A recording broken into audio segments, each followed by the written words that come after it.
Bro, that video exploded. It did.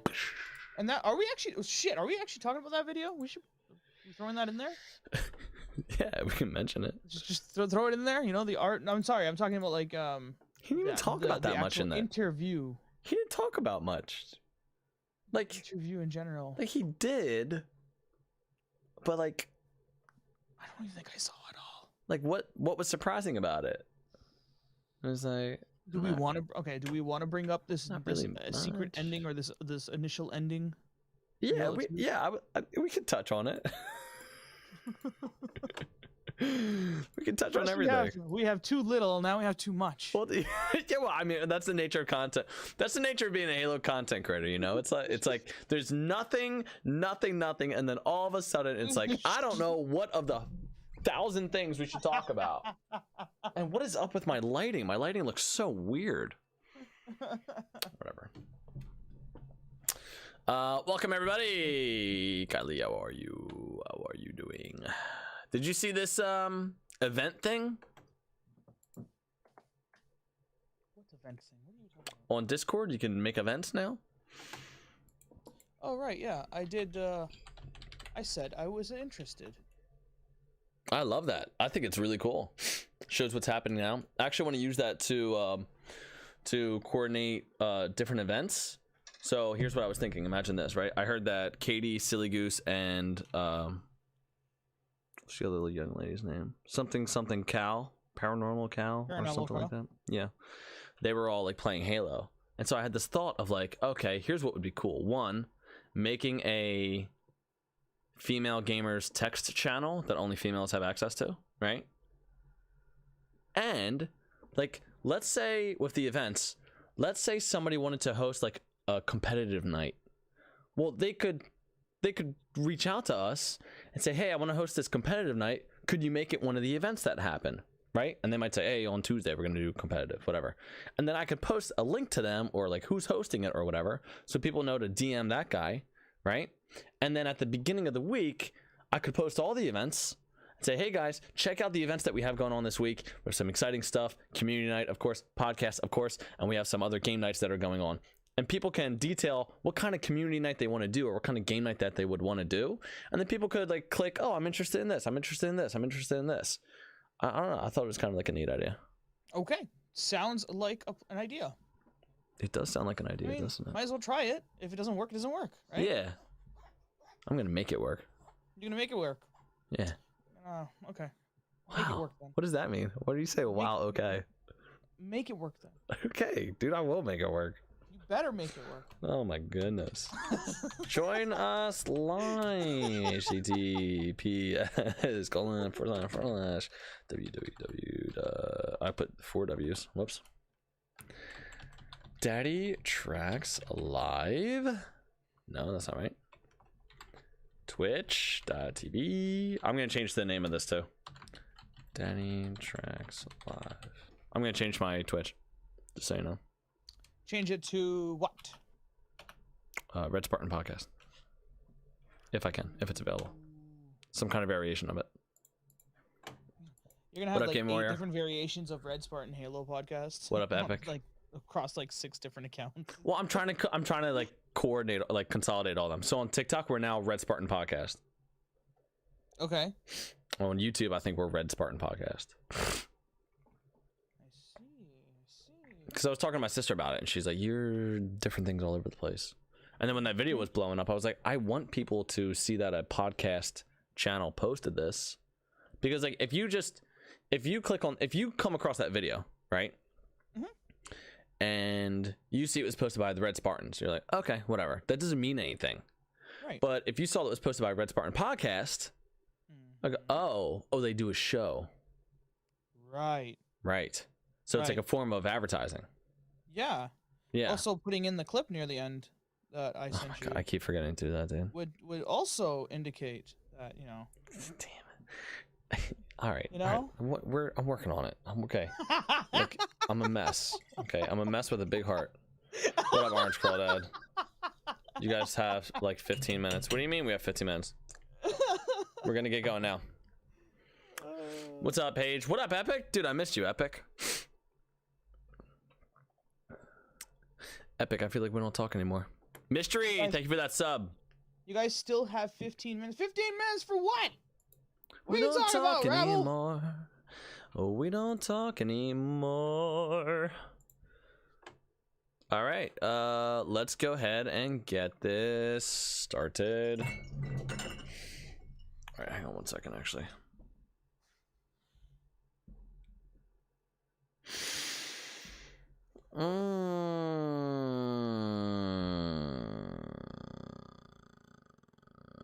Ready? Let's do it. Do it. Starting in 5, 4, 3, 2. You push the button? Is the button pushed? Is the boss battle music again? Boss battle music. Alright. You hate this music. You hate No, it. I'm just pointing out his boss battle music. You hate it. You hate this Pointing music. it out. I'm just pointing it out. I'm sorry that we have to listen to it for a whole year. We're committed to this one song for the whole year. I am. Oh, just wait until I take back that mantle. There might be more problems. Look, in fairness to me, I don't know if there was any other good choices that were royalty free that we could just grab and just go with, you know, like we needed, you know, I didn't know how to find it. So it was just like, okay, here's this. I like the way it sounds. It's upbeat. Boom. Let's go for it. I stick by that. I stick by that until we can get somebody who, you know, makes a version of our theme song that we really like. You know, I'm sticking to the royalty free stuff. Stream Beach, shout out to Harris Heller. There you go, royalty free. Royalty free. Just a way to go. It's actually technically not even royalty free. It's technically copyrighted. It's just he's given everybody permission to use it. Is it copyrighted or is it licensed? No, it's not licensed. Well, I don't know. Because I mean, Like, technically, if you're agreeing to like his terms of service and so on and so forth, are you not also getting the license at the same time? no, because you don't have to agree to any terms or services. I could have sworn you do. Not for Stream Beats. For Stream Beats, you just download it, and then you could just use it. But here's the thing: he said that it's only for like streamers, YouTubers, social media people. So like, if a big company, like say somebody was making a Hollywood movie and they were trying to use his music, I think he'd be like, nah, hey, hold on. You gotta talk to Daddy here. I didn't give you permission. I gave permission for all the little people. He might do that. You think so? I don't know. Would you? I'm not quite Just sure. to kind of mess with them? I don't know. I don't know what he would do. No, I'm not quite sure. I don't know. Yeah, I don't either. Legally, there's all sorts of, you know, legal problems. You know. Yeah. I'm also not a lawyer, so. Yeah, exactly. Legally, there's just words. Why are words so big in the legal world? Why? To make the rest of us feel like we can't do it. Is that what it is? I think so. Is that why medicine is also have like large words as well? Yeah. Well, I don't know about medicine. I think they just ran out of names, you know? Like when they were first making medicine back in the day, you know, like a really long time ago, they're probably like, this one's good. We'll call it good medicine. Hey, give me the good stuff, you know? But then as time went on, the new diseases, new viruses, and they had to keep coming up with names. And they're like, boy, we're running out of names. So eventually they just got to like scrambling the alphabet. And they're like, oh, this is a Zika-decamol for relapse. Zika-decamol. Is that actually a thing? No, Or are you just making that just made that up. That sounds like the name of some kind of chemical. And then they're like, this is Skazelic-Matril, you know? Damn it, they're so convincing. And then you're like, what is that? What is that medicine? It's like, oh, this is for that condition where one of your eyes closes every single time it's damp outside and it gets stuck. It's like, I didn't know that was a thing. No, I didn't know that was a thing either, but I found out because I got it, and then I found out that I have to take this medicine. The diseases are equally as confusing too, right? Like if you look at the actual disease, it's like some kind of crazy like prolactinopathism. And then for that, they give you a tweak marker as because you know not No, And that's the medicine. It sound like a different language. You're not even doing like medicines. And you're like, what's the name of that medicine? Ah, This is just forget like it. a verb. Ah, forget it. Let's call it Tylenol, you know? Then they shorten it. And then you're like, oh, that medicine's called Tylenol. It's like, no, it's acetaminophen and whatever, however you pronounce it, right? But they all call it Tylenol because it's like, that's the brand name. So you got the brand name, which is confusing. Then you got the actual medicine name. And then for what it's treating, hey, dude, it's a whole pyramid scheme. It's like what dextromethorphan is really just Robitussin or something. Yeah, dude. Yeah. There's a part of me that wishes I could create some of these diseases. My wife. Well, I don't know if I should get into all this. I will. That took you like a good couple of seconds to think about. My wife. I don't know if I should get into this. Okay, well. there's this heart condition called inappropriate tachycardia. Okay. And my wife was having like a little bit of trouble breathing. This is years ago. We weren't exactly sure what was going on. So we go to the doctor, and the doctor said, no more monkeys jumping on the bed. The doctor said, well, let's hook you up to this electronic thing for like 2 weeks, right? So for like 2 weeks, she had to wear this thing. Oh my lord. I know. Finally, after the 2 weeks, she turns it back in. It collected all this data. They're checking out all the data, and they go, oh, you got inappropriate tachycardia. And we go, great. What is that? And they go, oh, it just means you have an irregular heartbeat. It's like, doc, why didn't you just say that? we came in telling you, hey, we think there's an issue here. We think she might have a irregular heartbeat. He goes, let me listen. Oh, sounds like you have a slightly irregular heartbeat. Let me hook you up to this thing. 2 weeks later, we have an answer. Okay, what is it? You have inappropriate tachycardia. What's that mean? You got an irregular heartbeat. It's like you just put a fancy ass name on the symptom. You put a fancy name on the symptom, bro. That's what's causing it. An irregular heartbeat is causing an irregular heartbeat. That's not very helpful. And then he said it should go away in 10 years. Dude, wait, what? 10 years? Irregular heartbeat goes away in 10 years? You know how no! Hey, hold on! Whoa! What does that mean? Does that mean you're gonna die in 10 years? You know does that mean what? You know how guys go like, I'm not gonna go to the doctor, it'll just go away, right? Okay. It's like, okay, well here's this thing that will literally just go away. Apparently in 10 years, it'll go away. And for most women, it goes away by the time they hit like 35, 40 years old. It just goes away. And then it's fine. It's like the heart figured it out after 35 years. How about that? How about that? How about that pyramid scheme? And they have a medicine for it. They actually, wait, there is actually a medicine for irregular heartbeats? Yeah. Yep. Is it water? That'd be funny. This is, it's just like water pills. It's just a water pill, right? Take this capsule. You just don't have enough water in your system. Exactly. You know? What's in this thing? Well, that's mostly water. It's really important for your heart to just keep going. Exactly. Your heart pumps blood, but you know, water. We need it to pump water too. Exactly. Well, you know, if you don't drink any water, your blood gets all gooey. Does it? I've never tried it. So yeah, your blood turns into. Are you telling me to try it? Is that what you're telling me? No, I'm saying your blood turns to syrup if you don't eat. Turns to syrup. But my blood's already syrup. Right. No. But this is like, it gets more syrup. It gets like molasses thick instead of maple syrup thick. I see. Okay. Yeah, you have I'm like glad a you natural. caught on to that. Thank you. Yeah, you have like a natural maple syrup that goes through your veins.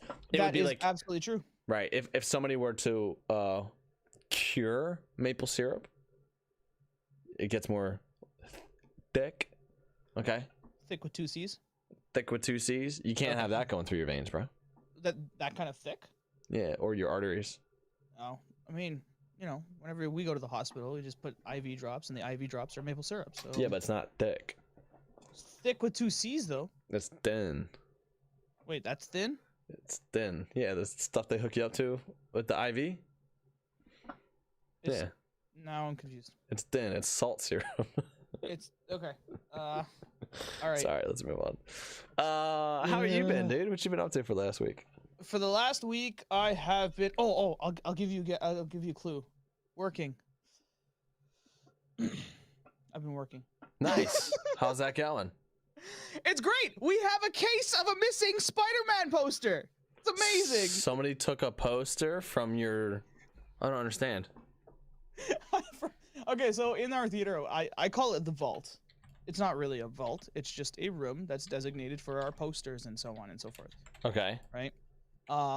And typically, whenever companies send us their posters, they will send us with posters and copies of 4, typically. Right. Okay.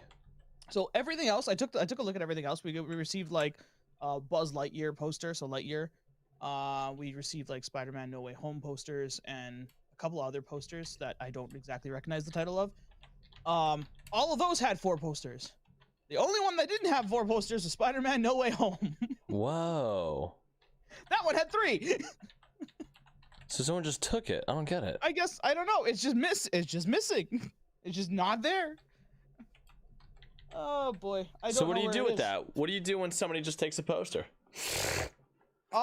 You point fingers at everybody. Just, Who are you pointing the finger at? I'm pointing I mean, who else am I gonna point the finger at? Myself, of course, right? I'm the one that took it. Oh man. Right? Oh well, there you go. Right? Hey, yeah, I think I took it.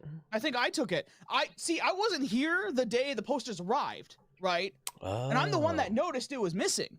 So I'm the one that clearly took it. Wait, are you getting blamed for this? No. Oh, okay. Well, that's good. I hope not. That'd be funny if you're like, hey, somebody took this, and I'm like, huh, whoever smelt it dealt it. Whoever denied it applied it. Whoever denied it applied it. I think you took it, mystery, and you'd be like, wait, no, I'm drawing attention to the fact that somebody took this thing, my guys. Right. Come on. And then yeah, suddenly I got a bunch of cast members requesting for the Spider-Man No Way Home poster, and I'm sitting here, I'm like, I only have 3. Okay. Hey, do we know if Andrew Garfield and Tobey Maguire are in this movie? They have not confirmed that as a matter of fact as of yet. It's seems like, you know, it's leaning very much to be that they are in the movie. That's amazing. I'll go see it if they're in it. That's pretty crazy to me. So so are you gonna see it thinking that they're gonna be in it, or if once they confirm to you that they are in it, then you'll go see it? No, once they confirm it. Once they confirm it, as in Sony marketing, or as in maybe someone comes up to you and be like, yo, I saw it and they're in it. Or whatever. Yeah, if somebody was like, hey, you know, they're in it, like, it'll be all over the internet, I'm sure. Oh yeah. So once somebody says that they're in it, I'd go watch it. So you're just gonna wait? Yeah, I mean, I might see it eventually, but I haven't seen the other Spider-Man movies either, so. I thought you said you saw Homecoming. Nah. You didn't see Homecoming? Nah. I almost did because Jake Gyllenhaal was in it. That one's far from home. No. Homecoming has Michael Keaton in it. Yeah, I didn't see that either. Oh, okay. I'm not a Marvel guy. I'm not. I could have sworn you said you saw Homecoming at least. No, I don't think so. You with another person named DaddyTrax. You're probably mixing me up with the other guy you call Daddy. Okay. Maybe. Maybe. Maybe. Well, that sounds like an exciting week for you. Yeah, Have you played? Can't wait to find who took the poster. Have you played any Halo? Have I played? I have played. Yeah, I played some Halo Master Chief Collection. Oh. And then some other one called Infinite. I can't see the name. Yeah, I think it's like a Latin American Halo. Halo Infinite. Oh, is that what it is? Oh, yeah. I see. All right. Yeah. There's in and then fine. Yeah. Finite. Infinite. Okay. Infinite. Halo Infinite. Yeah. Multiplayer. Yeah. That seems to be pretty good. So I've heard. It seems to be pretty good? That's what I hear. Oh, okay. There's the rumors. Rumor has it? Yeah. Have you been liking it? Have I been enjoying it? How have you been liking it? Because I'm assuming you like it. I mean, how have I been enjoying it? Yeah, the gameplay is like the one thing about this game that everybody seems to be on board with. Like, yeah, this is good. But how have you personally been enjoying it? It's all right. It's all right. Okay. It's all right. What's your experience so far? Too sweaty? How you like? You know, what's going on? I have not been playing sweaty at all. Okay. I'm just gonna say that right now. But like, why, like, what would make your experience great that hasn't been happening, do you think? I think it's just me adapting to everything still. Okay. I'm still having a very hard time with sensitivity, the low Okay. sensitivity at least. Yeah. Like sometimes it's just like, even no matter how much I like, change some of these settings, it would be a little too fast or a little too slow. I can't Okay. get it just right. Right. And I've tried many people's settings, including this optic player. Some optic player had like released their settings, and apparently people love it because it's buttery smooth. And unfortunately, buttery smooth. it's not. Yeah, unfortunately, it's not for me. You're like, this is not buttery smooth. This is too fast, or this is too slow, or something. So I've been having to just kind of just juggle around here and there. Yeah, I still feel like I'm trying to adjust too, so I definitely feel you there. Yeah. I'm still finding myself very confused on the menus. Just in general, navigating everything. I think I'm kind of with you there. I find myself hitting the start button when I'm supposed to be hitting some other button to like get to the challenges and stuff like that, and then to the armor customization. It's still taking me a little bit to adapt to, but I'm chalking it up to me just not being familiar with it and it being different from like Halo 5 or Halo Master Chief Collection. Right. But I don't know if, I wonder what other people's experience is with this, if they're also struggling with like navigating things.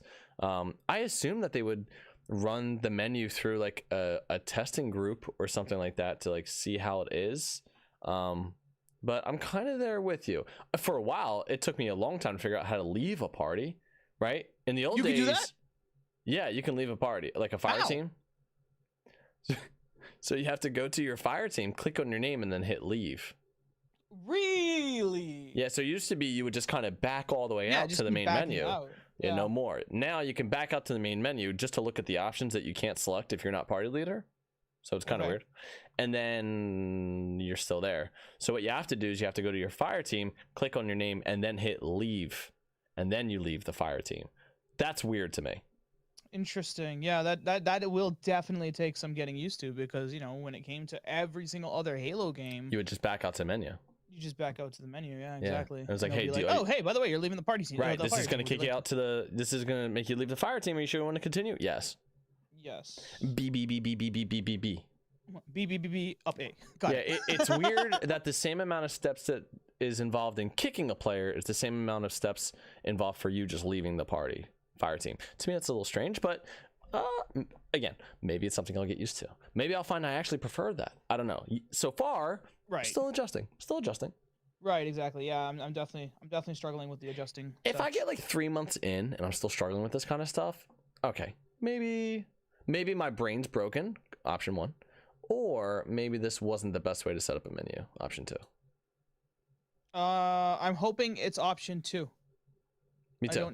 I don't need another broken brain out there. Yeah, I really would rather not have a broken brain. Yeah. Some would argue it's always been broken. Some would argue that. Some would. And we are in the process of fixing said broken brain. My broken brain? You're in the process of fixing my broken brain? Well, yeah. Is there like... Wait, was I not supposed to reveal that? Is there like an active group of you behind the scenes working at solving my broken brain? Did you just... No, there is not. No, I don't know what you're talking about. What is this Red Spartan Halo podcast Illuminati going on that I'm unfamiliar with? What is that? Who is running this show? I'm gonna mute myself. What's happening here? Who's running this? I cannot tell you. I like that you so casually put that out there. I feel like you've had a conversation with at least somebody about solving my brain. I'll just tell you, it's bigger than you think. My brain? Well, that too. Oh, well, that's nice. What's bigger than I think? This conspiracy?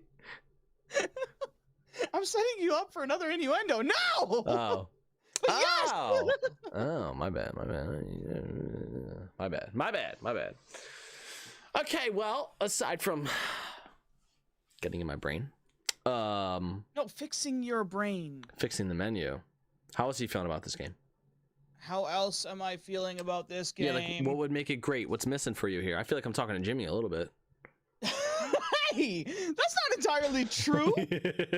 No, you're right. He'd go, the menu's recycled. I'd be like, Jim, it's completely different. He'd be like, nah, it's like the same thing though. No, and honestly, it's one of those things for me personally. Like, you know, Right. I am struggling with the menu. I'm struggling trying to figure out where everything is. I feel you. I'm struggling with this whole challenge system. I'm struggling with the battle pass system. I'm struggling with it all. We got something to talk about that a little bit later on. Yeah, we'll discuss that a little bit later. Yeah. Another thing I'm struggling with, and I don't know if this is the same for you. Hit me, Daddy. Is actually those what do they call them? You know, the pickups that you use, your the drop shield and like equipment? the equipment. Okay. I'm struggling with that. What part of that are you struggling with? A couple of things. A, not knowing that I have one. Okay. B, when to use them appropriately and so on and so forth. And of course that comes with experience and so on and so forth. Yeah. And then like C, it's just typically like, I don't know, just using them in general, I suppose. Okay. I'm still definitely having a tough time with all of it.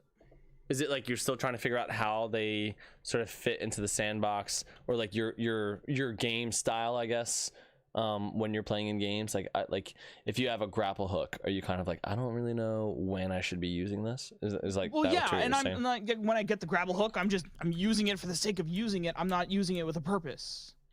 You know, whereas, and I know a lot of people are going to be like, oh, this guy, Halo 3, yada, yada, yada. Whereas I'm just going to use Halo 3 as an example because that is another game that had equipment. You know, whereas an energy drainer or a bubble shield or so on and so forth, it's not really used for movement. It's used to kind of give you an upper hand or give you, you know. Right. If you're going up against somebody with the rockets, you know to drop the bubble shield. If you're out in the open, you know to drop the bubble shield. Because it's clear kind of like what it's used for.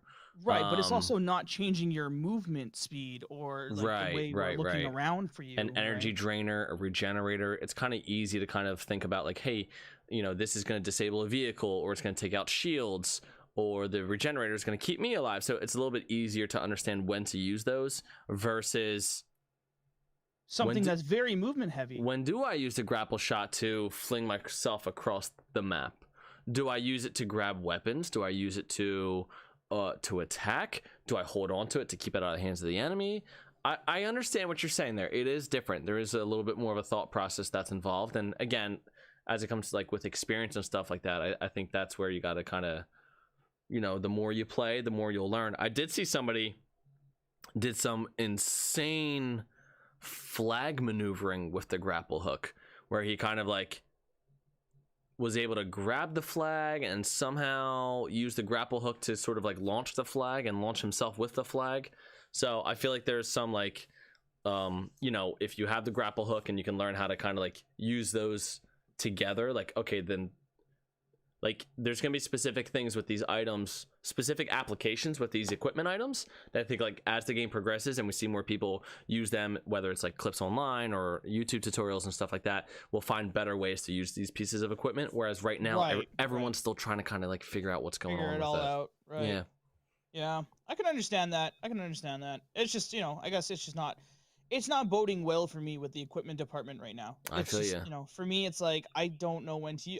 Sometimes I die and I didn't even realize I had it. Right. And that's another thing that like was quite obvious. When you're picking up something in Halo 3 and equipment, it kind of went from the bottom right of your screen or like wherever the item was on your screen to like, you know, it dragged across the screen so you know that you picked something up. It was fairly large on the HUD. Yeah. Right, yeah. Right. And like you can see it, like you can literally see it travel across the screen, whereas it's now popping up in like, you know, this little tiny square. Yeah, exactly. Yeah. I feel you there. What else is holding you back from calling this a great game? What else is holding back? That's about it for now. Okay. That's about it for now. That's fair. I played a significant amount of time on Saturday night. We played a lot of Big Team Battle. I don't think I got any competitive games in, but we played mostly Big Team Battle. Oh, and Fiesta. Ugh. Dude, I'll tell you what, man. Fiesta has got to be one of the worst things. I feel like I always spawn with like pistols and needlers, and needlers not bad. But when the other team has like grapple shots and hammers and I feel like I just keep getting the worst weapons. It is so incredibly frustrating for me to play those kind of games. But the reason why I was playing Fiesta is because they had the fracture event going on for the samurai armor, and so they had specific challenges that you need to complete in order to get that armor. And so I was busy doing some challenges mostly relegated to Fiesta. I kind of like this idea of like coming out with specific armor and like coming out with like a fun playlist that you have to kind of you know, jump into it and get some challenges completed in. It gives you a reason to experience more parts of the game. So where I hate Fiesta and I don't typically like it, I can see them coming out with a game mode in the future that they want people to try, and maybe people would be hesitant, but because there's armor associated with completing challenges that kind of force you to go into that playlist, I'm sort of excited about being able to get rewarded for trying new things in Halo. So I kind of like where they're going with that. I think that's a great way to get people involved in more aspects of the game. And hey, you know what? You might be somebody who ends up playing a playlist that you didn't think you were going to like, but you end up falling in love with, and that might be a great way to get more people enjoying Halo Infinite overall. So I like what they're doing with that. The armor's okay. I know there's a little bit of controversy about having to pay for some items in the store in order to unlock like a color for the armor. So I know some people are kind of upset about that, but we'll also talk about that a little bit later in the show today. But I have been enjoying the heck out of the game. I think every community night, I can not emphasize this enough. The community nights that we throw this is some of the most fun I've had in gaming in years. I mean, it is fantastic. There are some people that are showing up every single week, and there's a certain kind of like vibe that is sort of growing with these community nights, and certain kind of like vibe that's there for the community nights. And it is casual, fun. People are busting each other's balls. We are teasing each other, but we're having fun. It's like a great group of people who are showing up every weekend. And I'm just having a blast with it. So if you have not gotten in on these community nights, I encourage you, please come by. I think most community nights we're hitting like 9 to 11 people max in our party. So we definitely have room for other people to join. And we can always switch into custom games where you continue to unlock experience. We can always switch into custom games and play against each other. So until we get to the point where we have more than 24 people joining every single night, we're still looking for more people to join and play. And, you know, when we hit that point, we'll come up. I already have some ideas for what we'll do if there's more people who want to play. But for right now, we got this like small group of people, and I look forward to it every single week. Obviously, it's the gaming highlight of my week because it's like the only night that I play video games. But it's also just an incredibly fun time, and so I definitely encourage you all to come out and play. If you don't know where to go, what to do, just add me on Xbox. You can add me on Xbox. My gamer tag is DaddyTrax, DaddyTrax. And when you see me on Saturday night at 9:00 p.m. Eastern time, just join. Just join. It should be open to where you can just join. You hop in, let me take care of the rest. If you're not really like a social person, that's okay. Jump into the party, let me take care of it. I'll welcome you. I'll ask you what's going on. I'm good at that kind of thing. So if you're not really if you're not the kind of person who likes kind of jumping into a group of people and you're kind of nervous about doing that, I promise you, we don't bite. Well, some of us bite, but I'll stop them from biting. Just come hang out, and I'm confident you'll have a really good time, and you'll be happy that you did. So I can't encourage you guys to join our community nights anymore. All right. Well done. Thank you. That was quite a mouthful. Oh, thank you very much. Oh my lord. Oh my lord. I did have a thought while you were talking there. All right. Is this part of the conspiracy to save my brain? No. Okay.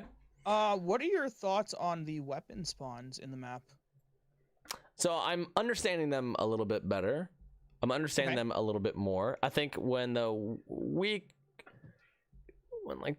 first week, or maybe the first 2 weeks, first day or first 2 days or something like that, I felt like it was fairly confusing, but I was trying to reserve judgment, assuming that as time went on, I would understand the spawns a little bit more and a little bit more. The one thing that seems pretty inconsistent to me, and I'm not exactly a huge fan of, are the ordnance drops. So they will drop in power weapons late in the game. I don't think it's before like the midway point. I think it's after the midway point. Could even be like further in the game. All of a sudden weapons will drop, and they typically tend to be like heavier weapons. Sometimes you get a hammer, or sometimes you get there's this like grenade launcher Forerunner possibly weapon. I don't know if it's Forerunner or not. I don't know what kind of gun it is, but it's kind of like a grenade launcher that seems to show up late in the game. So there's some like heavier weapons that show up kind of late in the game. There's also heavier vehicles that show up late in the game. So I'm understanding that. I'm not a fan of it, but I'm understanding it.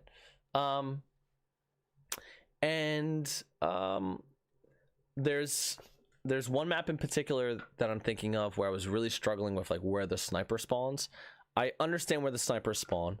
It does seem to be in the same spot.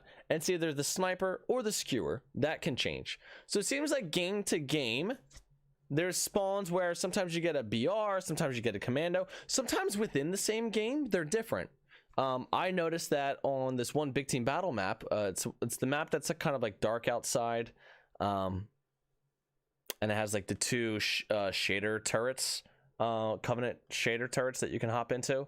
At the bottom of the base, right in front of where the Warthog spawns, there's these two weapon spawns for either the battle rifle or the commando. And I've seen it in the same game switch between the battle rifle and the commando. So it's certainly different, but I'm kind of getting used to it. These things seem to spawn in the same spots. It's not like some games they're not on the wall, some games they're on the wall. It seems like every single game they're on the wall. So it's beginning to become more and more predictable. I do think that it's a little bit concerning for a brand new player, but for myself playing it more and more and more, it's becoming more predictable, and that's helping me kind of get into it more. I know when and where to go to pick up certain weapons that I feel like I'll need during the game. And that, I feel like I'm definitely getting an edge there. When it comes to 4v4, I get it. 4v4, I get it. It makes sense to me. There's no ordnance drops.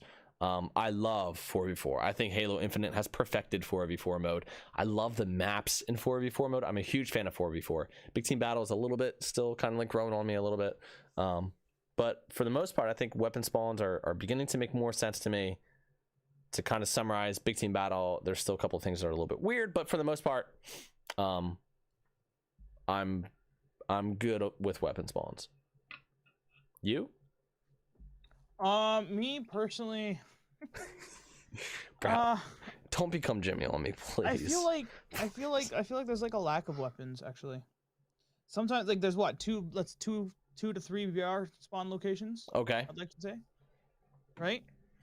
On what map? Just generally, just generally. Just generally. Which I mean, that's typical, but they spawn on the wall. They do spawn on a wall, yeah. And it kind of just feels like it's of course it's on the side, so you're not really seeing it. Remember when they were just like literally in front of you on the floor on the map? Yes. Like it's while you're walking your path, like you're literally seeing it and picking it up kind of thing. Correct. Right? I feel like whenever I'm seeing a weapon on the wall, I'm now moving to the wall to go pick it up, and it's kind of out of my way. It's instead of going straight, I'm now going left, grabbing this, going straight again, What's a map where you feel like there's a weapon that was just kind of like on the ground, like right in the middle, that you feel like, I'm trying to think of like what, like honestly, when you first said that, there were two things that came to my mind. There was like the battle rifle on top of the base in Halo 2 on Coagulation, and I'm thinking to myself like, well, that was up against the wall.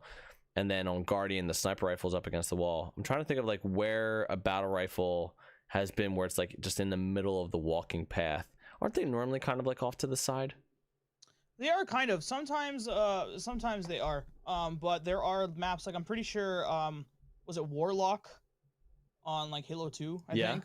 I remember like specifically seeing like, weapons on the floor, not against a wall or anything. Sure. Just in the, Well, you had the shotgun right there underneath like the lifts. The battle rifle was just on top of like that platform that you would Right. jump onto, kind of like just on the ground. So Right. yeah, if that map was made in Halo Infinite, you wouldn't have that battle rifle right there. That's kind of an interesting point, actually. Right. Yeah. And I'm also just like, I don't know, like whenever I'm going around trying to find a battle rifle, I'm just not having any luck. It's either taken or like there's not one around, you know? Yeah. Do you know how often the respawns are for those weapons? I'd assume it's the same amount. I'd assume it's like 2 minutes or something. I don't know what it is either. I'd be curious to know. Yeah. And so like, you know, whenever I'm looking for a battle rifle, I can't seem to get my hands on a battle rifle. And I can't really do anything. Right. I feel you. Struggling with the pistol a bit too, so like, you know. I also I know a lot of people like it. Are you feeling this in 4v4 or 8v8? Every game mode. Okay. Other than Fiesta, of course. But yeah, 4v4, 12v12, like, yeah. Oh, I said 8v8. Sorry, 12v12. Okay. Yeah. I can kind of get that. I guess I'm trying to think of what I normally do. On Big Team Battle, I actually typically run for a vehicle, usually right in the very beginning. And then if I don't Right. get that, I'll try and go for like some other kind of weapon, or I'll just run through the front, try and support. In 4v4, I tend to push whatever the power up or the power weapon is without grabbing anything else. So I haven't had that exact experience that you're talking about where you can't get for the most part. I feel like whenever I want a weapon, I'm able to find it. Usually, Really? sometimes it's not on the wall, and then it's like, okay, I'll just come back around a little bit later, and then it's You there. know what? Maybe my problem is I'm dying too much. Maybe I should just die less. You could die less. If I die less, you know, there's like less of me trying to go find the VR. You know, when I spawn immediately on spawn. Yeah, Maybe that's my problem. You could die. You could always run for other weapons too. You know, try and find like where the needler spawns. Maybe people aren't going to be running for that. So if you feel like you're not fast enough to get the battle rifle or something else, knowing where some of those other weapons are that are still deadlier than the assault rifle and pistol, that might be a good kind of like secondary plan to, a plan B, if you will. Right, and then just die immediately. That's typically the way it works for me. Well, take the dying out. Take the dying. just take the dying out. Yeah, try and take the dying out. I will try, but then I get sniped in the head or something, you know? Yeah, that's dying. I'm saying take the dying out. Move like a snake. Just move like a snake? Yeah. Do you know how loud I am? Yeah. You gotta say skirt, skirt, and jump up in the air. You dodge all the sniper bullets. Do work or something? Skirt, skirt, do work. There you go. Skirt, skirt, do work. Duck, duck, duck, duck, duck. Yeah. I don't know. Maybe I don't know. It would be nice to have maybe a couple more battle rifle spawn locations, or a couple other like weapon spawn locations here. I feel you. They don't have to be power weapons. Just something else as well. Well, if you play ranked, you always get a battle rifle. Right. Mm-hmm. Ranked. Yeah. I really want them to. Okay, if this was like 8 years ago, or like 10 plus years ago, okay, yeah, ranked. I lost that now. I bring it back. I've lost that sweatiness. I've lost that competitive. Play with me. It's fun. I just can't. I have more fun in ranked than I do the quick play. It's more fun. The game is more fun. I'm telling you. BR starts, no radar. It's just more fun for me. I love it. I just like carefree playing Halo. I love it. Well, why don't you just carefree play ranked? Excuse me? This has been carefree play ranked, where it's very sweaty. This has been a thing that I've always struggled with people when they talk about, and I'm not trying to battle you here, but I just mean in general, people would be like, yeah, I remember when games used to be so much more laid back. It's like, that's not because of the game, that's because of you. Right, yeah, if you feel like every game is sweaty, that's because you're trying very hard to win. If you were going at it casual, when you didn't really care, and you were just trying to have a fun time, you could lose without being upset about it. But the reason why you care is because you want to win. Because deep down inside most of you who claim to be just casual players, you really are competitive. You're just so competitive that you hate losing, just like me. You hate losing. And so you don't want to do ranked because you hate losing. I'll tell you what, instead of going into the casuals, join the ranked. Come to the ranked side. I will show you how to be happy, and I can help you be happy because you will be able to watch your enemies lose, and that will feel better than anything else. Okay, I know you guys like to say you're casual. You're not casual. You're just tired of losing, just like me. But there's another way to go against that, and the way to go against it is to lean into that I hate losing and use that power and use that anger to fuel yourself, and then you start winning more. Join me, Mystery. Join the competitive side. I'm sorry, Trax. I just don't have it in me, man. I don't have it in me. It's crazy. But then you can go into even ranked. when I see defeat, I'm sitting there. I'm just like, okay. But then go into ranked with the BR start, and just if you lose, you go okay. Okay. Because here's the other thing ranked does. Ranked will put you up against people who are close to your skill. So if you're playing casually and you don't really care, whatever. Well, then you'll get ranked with a bunch of people who either casually really don't care or whatever, or they're trying really hard. They're just so bad that they're matching your level of like, well, I don't care. Either way, is free for all ranked yet? Either way, you win. No, there's no free for all ranked. I don't think. Okay, well, not gonna get sweaty yet. When the game launches, we will have more playlists, I assume. I'd hope so. I have been looking forward to some free for all. I do very much enjoy free for all. I want doubles. I want to play doubles. I love with the big parties that you have. Who are you playing doubles with? I just want to pretend that I can play doubles.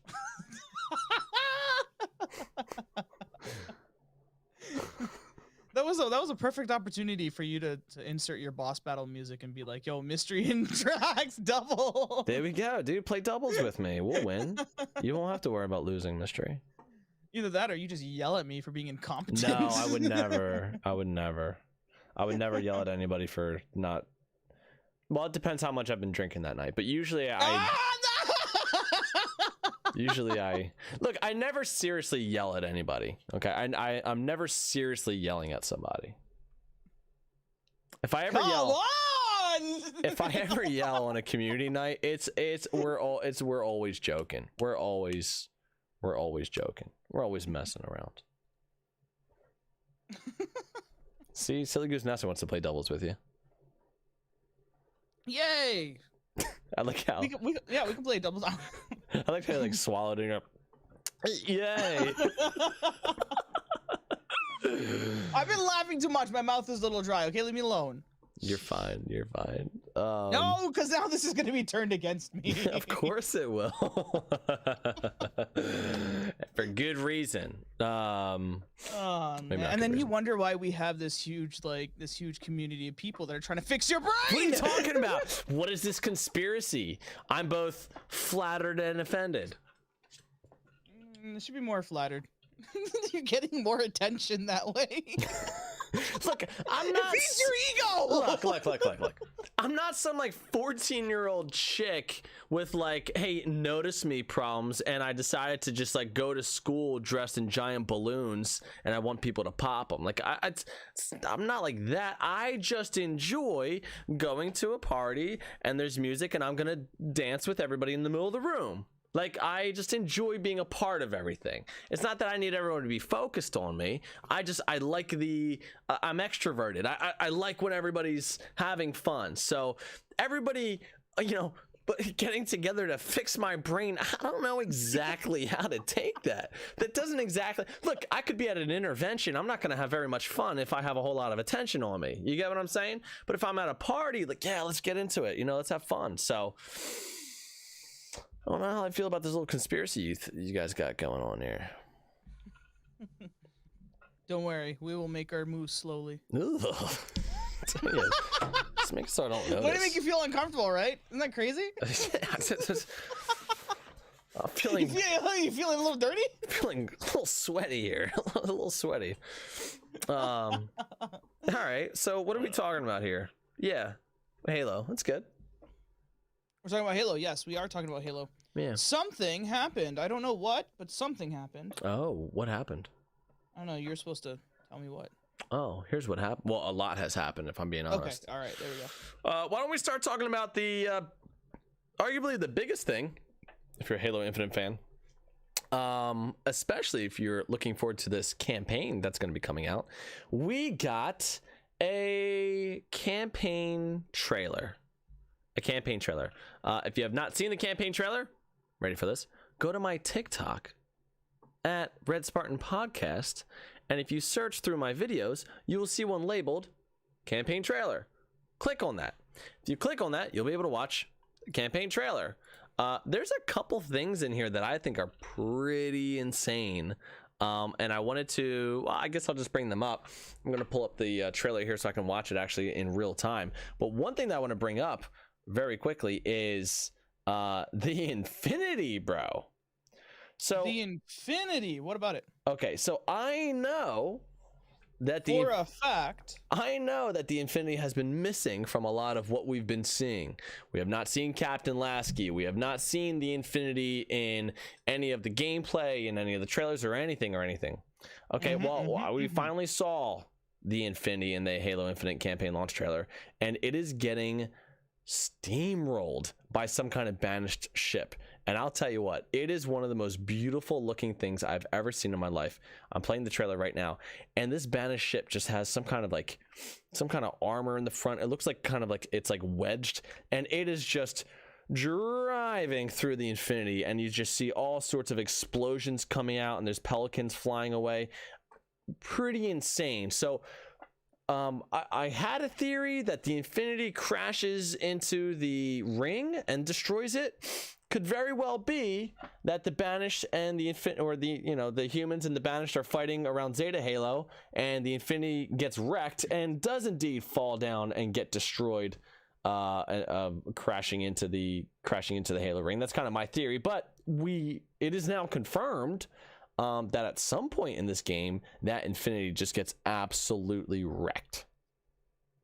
Do we know for a fact that that's the Infinity, though? Yeah, I think so. It looks like the Infinity. It looks like it. But typically, whenever they show the Infinity, they usually show for, the word Infinity. Actually, I'm looking at it more closely. It kind of resembles the Spirit of Fire ship, though. To me. Let me pull this back up. Or no, again. It could be just a regular frigate. It looks like a regular frigate. You think so? So here's what I thought. There's this part of the ship where on the Infinity, it's like this extra armor on the side, and I thought that's right. what I was looking at right there. It's typically more rounded. Do you think that's not the Infinity that I was just looking at then? Maybe it's not. Maybe that is just a frigate. I'm thinking it's just a frigate. Okay.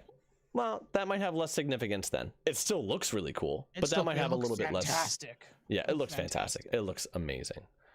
Right. Yeah, no F's given when this thing's crashing through this thing. Holy jeez. Yeah, it's pretty beautiful.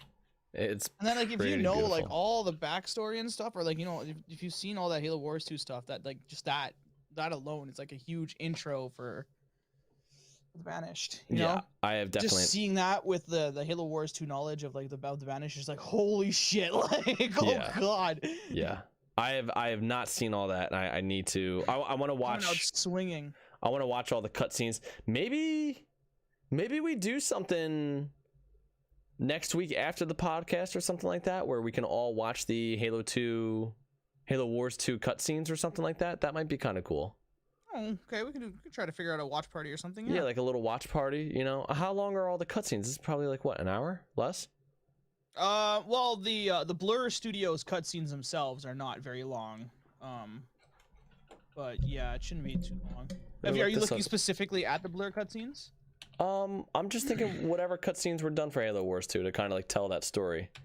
Right, because there's the storytelling's a mix of in-game cutscenes or whatever and actual Blur cutscenes. So there's a game movie, which is where they take all the cutscenes and then all the important dialogue from the game, and that is an hour and 44 minutes. Sheesh. Okay, so but if you take collectively the Halo Wars 2 cutscenes by Blur Studios, it's about 27 minutes worth. Halo Wars 2 cutscenes Blur? How did you find that? Blur Googled it. Cinematics. So I just know that Blur 27 made- minutes. Here we are. Yeah, Yeah. you're right. So yeah, maybe we could watch that. Halo Wars 2 all cutscenes. Okay. Is that enough to tell the story, you think? Or I can't believe that the cutscenes themselves are 27 minutes, but that game movie thing is an hour and 44 minutes. That's a lot of gameplay to watch. Right? Yeah. That was one of the few disappointing things that people found of Halo Wars 2 is just the lack thereof. The blurred Cutscenes? Yeah. Oh, really? It's mostly like in-game stuff. Well, maybe. Oh boy, I don't know what to do there then. Well, Wait, it's a conundrum. at What least do we watch the do? cutscenes. At least watch the cutscenes. We'll watch the cutscenes. I like that idea. Paige says we can do a watch party on Discord. It's super easy to set up, so maybe we do that. Maybe we do that next week. Sweet. Sweet. Yeah, we'll figure that out. So anyway, so the banished spaceship goes drilling through the human spaceship. Looks absolutely amazing and beautiful. I just It looks fantastic. that's the kind of Halo I want to see, man. What else? What else are you looking at through this trailer that you're interested in? The quality of the trailer really stood out to me. I think when Right. you look at the quality of the trailer that came out, I guess it was last year at E3, and then you compare it to this final launch trailer, it looks beautiful. It is buttery smooth. The detail is amazing. They show gameplay. It's not all cutscenes, but they show gameplay of like the chief fighting elites and grunts and some other enemies, and it just looks really nice. And if you go to YouTube and you put the quality all the way up for like whatever your monitor can show you, even in 1080p, it just looks unbelievably beautiful. These are the visuals. This is what we wanted to see in a Halo game. It being delayed a year, I think, has made a significant difference.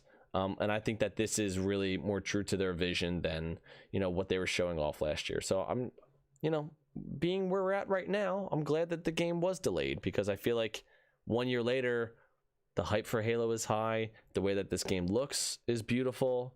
How about you? What do you think about the way that it looks? I think it looks amazing. I am looking forward to it. I cannot wait to continue do the actual Halo Infinite campaign at this point. Yeah.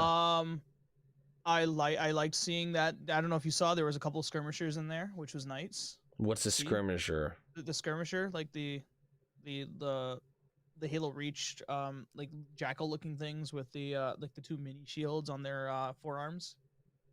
Those were in Halo Reach? The skirmishers? Yeah. Yeah, they were. Oh, I in didn't Halo know Reach. that. Okay. The game that you did not like playing. The game that I barely played. Yeah, Yeah. that one. That one. Yeah. That All you right. spent 10 hours or 11 hours. Yeah, not much time at all. Yeah, no, yeah. So skirmishers, yeah, you can see skirmishers in there. I saw jumping tanks. I don't know if you saw jumping tanks. What is a jumping tank? What does that mean? I don't know, but it was jumping.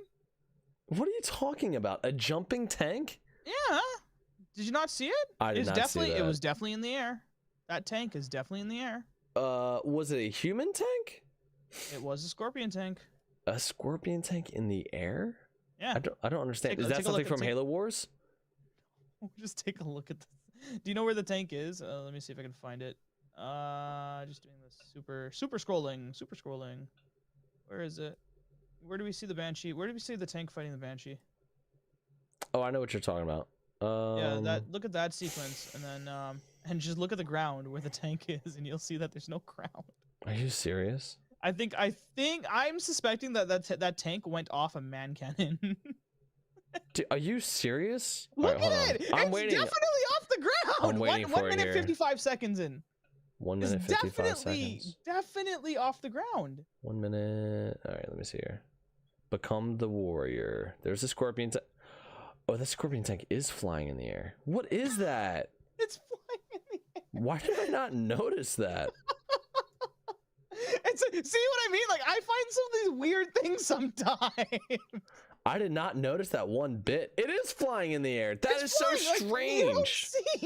You don't see a man cannon or anything. It's not like it just got off a man cannon. It's just flying.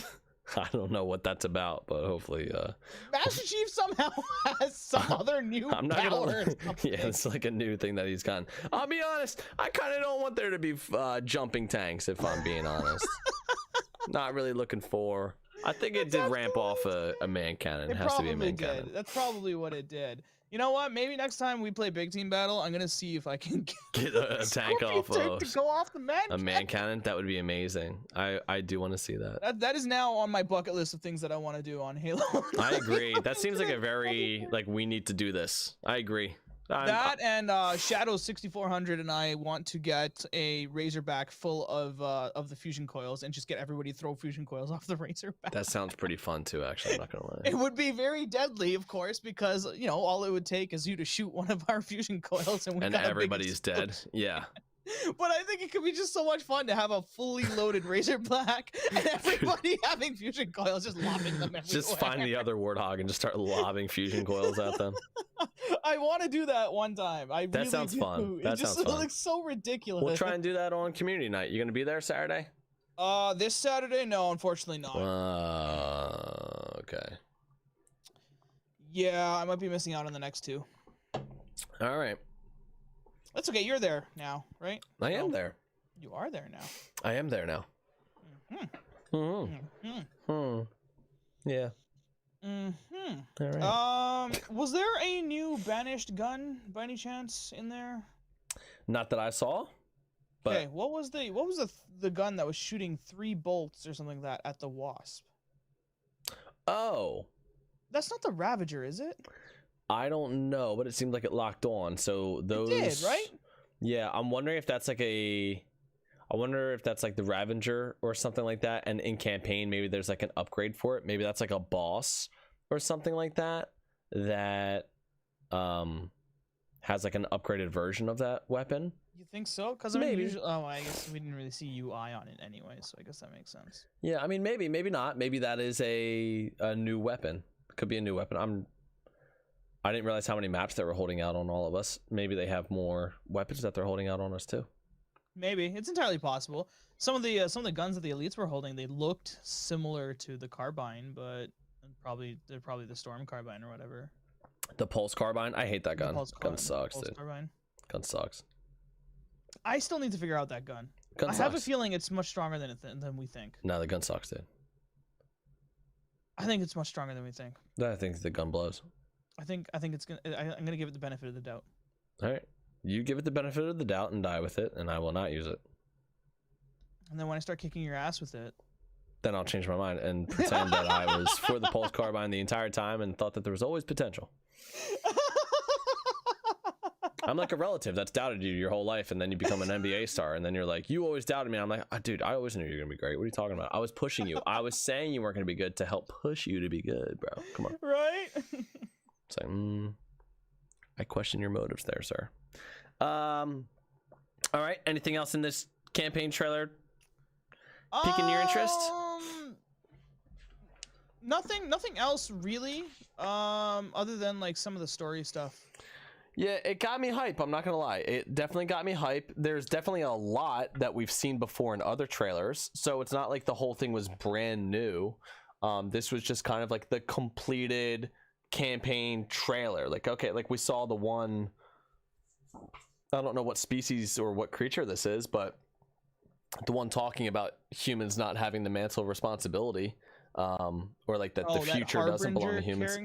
Yeah, the Harbinger. I still don't know what she is or what she's about, but my sister thinks she's a squid lady. A squid lady? Yeah. Like from Squid Games? No, I think she just thinks that it looks like a squid. Oh, interesting. Okay. Yeah. So, I'll have to take another look. That's the way. Yeah, so that thing's not there. Or not there. What also, am I saying? I'm actually curious to know what's going on in that one room. There's that one red room. I want to say. Yeah. There looks to be some kind of human character that's stuck in it. You know when he's parting the doors? Yes. Master Chief's parting the doors. If you look carefully, towards the center of the screen, there's like a circle, right? Okay. And like it looks like they're holding someone hostage or something. Whoa. I don't know whom. It could be Brohammer. I'm not sure. Brohammer. How'd he get himself caught, dude? I don't know if it's human. I can't tell if it's human or if it's alien. We're looking at around like 1 minute and 45 seconds. All right, pulling it up here now. Oh, I see what you're... Oh, that's like a boss battle room. That's the... Yeah, okay, yes. It's a boss battle room. But do you see like that figure that's like... Oh, I see what you're talking about. That does look like somebody who's kind of being held captive. I don't know who that is. But yeah, I see what you're talking about now. So I guess you go on a rescue mission. Maybe, probably. More than likely, if anything. Yeah, and then you gotta fight this brute with that hammer. You gotta fight the brute with the hammer? Yeah, this brute with that hammer. Hammer. Hammer. Hammer time. Hammer. Yes. He's got a hammer on his back, but it also looks like he has like some kind of weird... Oh, this looks like a heavy machine gun or something. A turret. Hmm. It's got 2 spikes on it. It's got 2 spikes. It's got 2 spikes on it. 2 blades on it. But overall, the campaign trailer I think has me pretty hype. I'm pretty excited about it. I'm definitely excited about it, yes. Yeah. We had another commercial come out. A short version and then a long version of the commercial. Have you seen the commercial? Yeah. Which one's the short version? Which one's the long version? Well, if you go to the Red Spartan podcast on TikTok, you can go ahead and see the short version. It is labeled under Halo commercial Carry On. It's called Carry On. It starts out with Chief overlooking this battlefield, and then he kind of jumps into the action. He fights off 2 brutes. It's a cool commercial, man. He sticks 1 brute, and you know it's going to kill that brute. But then, like, he sticks it in a way where the spikes are going to blast off at the other brute right next to him. So he kills 2 brutes, shoots another brute, shoots another brute, shoots another brute, kills 3 brutes. Then he gets kicked over by a big brute. Big brute comes at him with the hammer, uses the grapple shot to grab the hammer, swings. And then before you see the hammer make contact with the brute, the commercial ends and it says, like, carry on or believe or become. Carry on my wayward son. Have you seen this before? Yes, I've seen this one, yes. Okay, did you see the long version of it? The other one that I saw was something of like Forever Fighting or something like that. Yes. So is that that same one? That commercial is my favorite one. So it's not the same one. Well, I mean, the commercial that we're talking about right now, the short version, is all Master Chief. It's all Master Chief. This other version of the commercial is an extended edition where what they show is, the idea is like Forever Fighting. What did you say it was? Forever Fighting? Oh, I'm not. Yeah, I think I said Forever Fighting or something like that. Forever Fighting or something. And what's cool is find out for sure. It starts out and it shows a shepherd. It's clearly not modern day. It's or like modern Halo day. It's clearly like not ancient humanity, but like past humanity. And it's a shepherd, and you can hear hyenas or jackals or something like that in the darkness. Right. And the shepherd's younger brother, I'm assuming it's his younger brother, maybe his son. They both look young. Tells him to get back. And then like it's clear like he's gonna have to deal with these hyenas, right? Like he's a shepherd. I mean, a clear protector symbol, the shepherd protecting his sheep. Right. Then it cuts to some doctor in World War I, maybe World War II, carrying a soldier off a battlefield, and it seems like the doctor's wife is kind of chilling in the house, and the doctor's trying to like, you know, fix up the soldier, and he's like, I need more time. And then the wife, I'm assuming wife, is like, okay, well, let me go pick up this dude's gun and try and give you some more time. So she goes running out of the house with the rifle ready to fire on these like soldiers incoming, which I get that. Okay, so you do have this decision that was made it's kind of weird, right? Like, why are we going out there like that? We'll do the commentary for like how we feel about these actions. The marketing here is like really cool, but at the same time, it's like, what are we doing? Then why is she running out there? Why couldn't she just Then it shows like a future Coast Guard, because they have the Halo Hornet, I believe that's the weapon, or I think it's a Hornet, or maybe a Falcon from Halo Reach. Definitely Hornet. And they're doing some kind of like water rescue, like a Coast Guard rescue, and they're like, oh, the drone. That looks like a drone. Or drone, whatever it is. But they're trying to rescue somebody in water, right? And so they're showing like people were like, okay, like here's somebody rescuing somebody, right? And then they show this woman who is flying in space, and I don't exactly know what she's flying into, but it's clear that it's some kind of like, you know, large step for mankind, some kind of discovery or exploring or something like that. And so the spaceship flies into this. I don't know what she's going to, but she's going into something, and it's clear that it's scary. And then it cuts to a falcon, I believe, that is crashing on the ground, and then a soldier running over to try and pull the pilot out and back to safety. And then it cuts to Master Chief. And the idea is that throughout history, there is a consistent archetype that the Master Chief emboldens. He is a shepherd. He protects people, right? Then it cuts back to the shepherd, and the shepherd is screaming, running at whatever animals are in the wilderness. Then it cuts to the chick in World War II, you know, and what does she represent? She represents somebody who's not a fighter, but then forced to fight. And so the Master Chief grew up as a kid and then was like conscripted into the military. This is at least how I'm seeing it, right? Okay. And so it's not just like he didn't volunteer. It was sort of thrusted upon him, just like this woman in this house. It was thrusted upon her. Okay, husband, doctor saying he needs more time. How can I help create more time? Okay, let me grab this gun. Let me go fight, right? Then it cuts to, I don't think it cuts to the Coast Guard thing. I mean, I forget what the thing cuts to next. Maybe the woman in space. And what is she doing? She is going into uncharted territory. What does the chief do? The chief goes into uncharted territory, behind enemy lines, whatever. And so it's like all these, this protector, this brave, courageous warrior, that is the Master Chief. And here you are on Zeta Halo, in the embodiment of all those symbols and ideas, Master Chief. And then shows Master Chief like fighting and stuff like that. It is a very cool commercial. I love this commercial. It might be my favorite Halo commercial that I've seen. Nice. I will get into a little bit of criticisms here. It certainly seems like the woman fighting in the World War II probably should have stayed in the house and maybe shot out her window instead of running outside with the, hit firing. Right, and that was I was thinking that was a little bit more of the logical thing to do, is maybe shoot outside the window. Yeah, the idea is she's facing the enemy. She's facing whatever. She's going towards the danger. So that's the symbolism there. Whether or not that was the smartest thing to do. Also, she had a hell of a handle on that weapon for, seemingly not necessarily having used one, but I mean maybe her doctor husband. I was gonna say, we don't know that. Maybe her doctor husband taught her how to use an M1. I have no idea. We don't know that. Maybe she grew up with them ones. I don't. There you go. I don't know.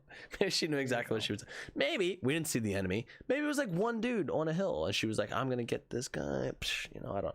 It seemed like it's one of those things where you just gotta go, okay, maybe we could have thought that one out a little bit more.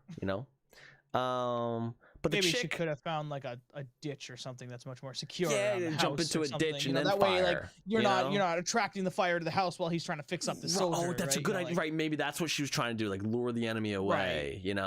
That's what I was. That's kind of like, okay, maybe that's what she's trying to do. Yeah, make it a little more obvious, marketing people. It distracted me a little bit. I'm not gonna lie.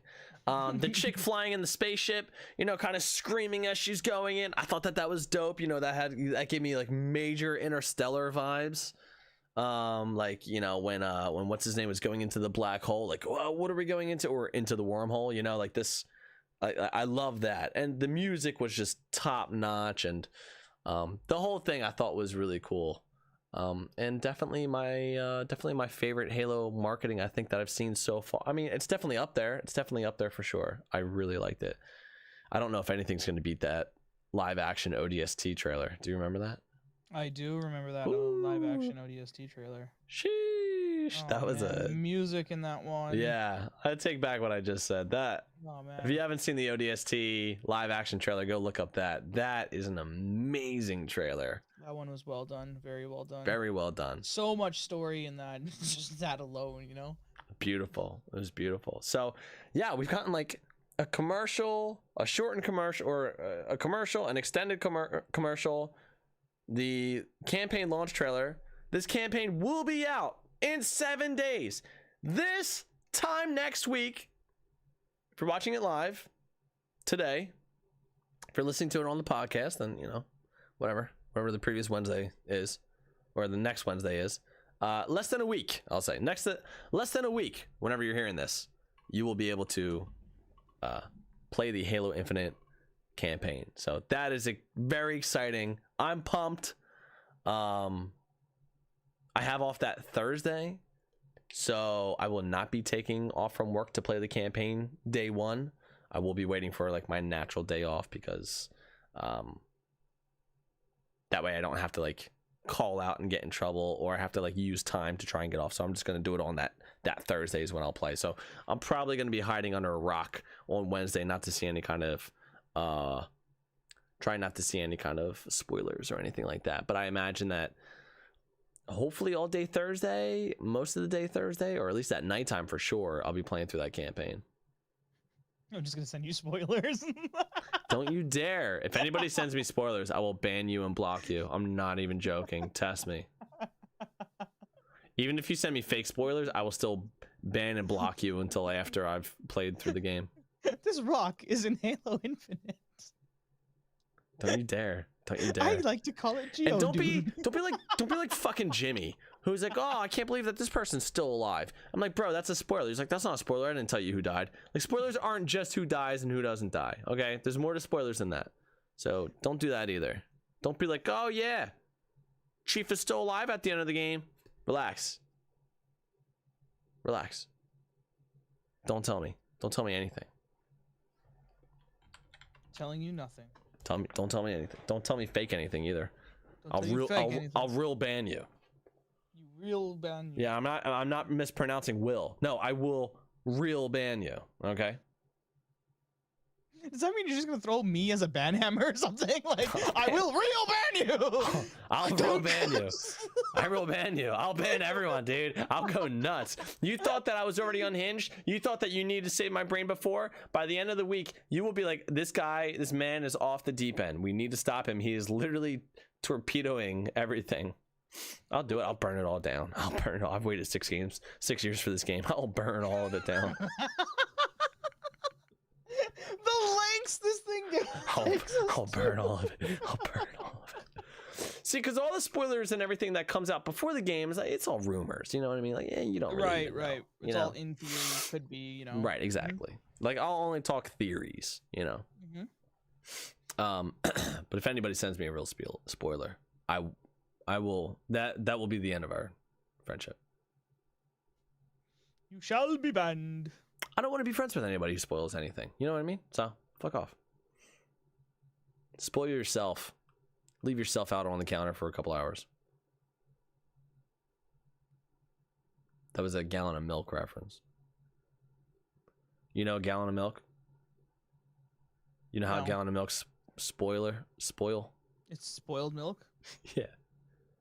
Yeah. Yeah, don't be like a gallon of milk, okay? Okay. Yeah, well, there you go. All right. Good. I don't want to be banned. Yeah, well, just don't spoil the game. It's easy. Just let me play it. All right. So how do we go from here to there? So those have been very exciting things that have come out about this game. It has people upbeat and excited, but there's also another side to this coin. While people are excited on one hand, they are also not so excited on the other. What's happening on the other side, you ask? Well, let me tell you. What's happening on the other side, Trax? Well, on the other side, mystery. Some people are not so happy about the progression system in Halo Infinite multiplayer. Now, you'll be thinking to yourself, I have been a consistent Red Spartan Halo podcast listener. You guys have talked about this before. This is old news. I hear you. I hear what you're saying. But there is newer news about the old news. There's newer old news now. There's new news about the old news. And the new news is that 343 has heard your shouting. They have seen the protest signs. They have seen the pitchforks. They see the crowds gathering on social media, screaming in one voice. We will not tolerate this progression system.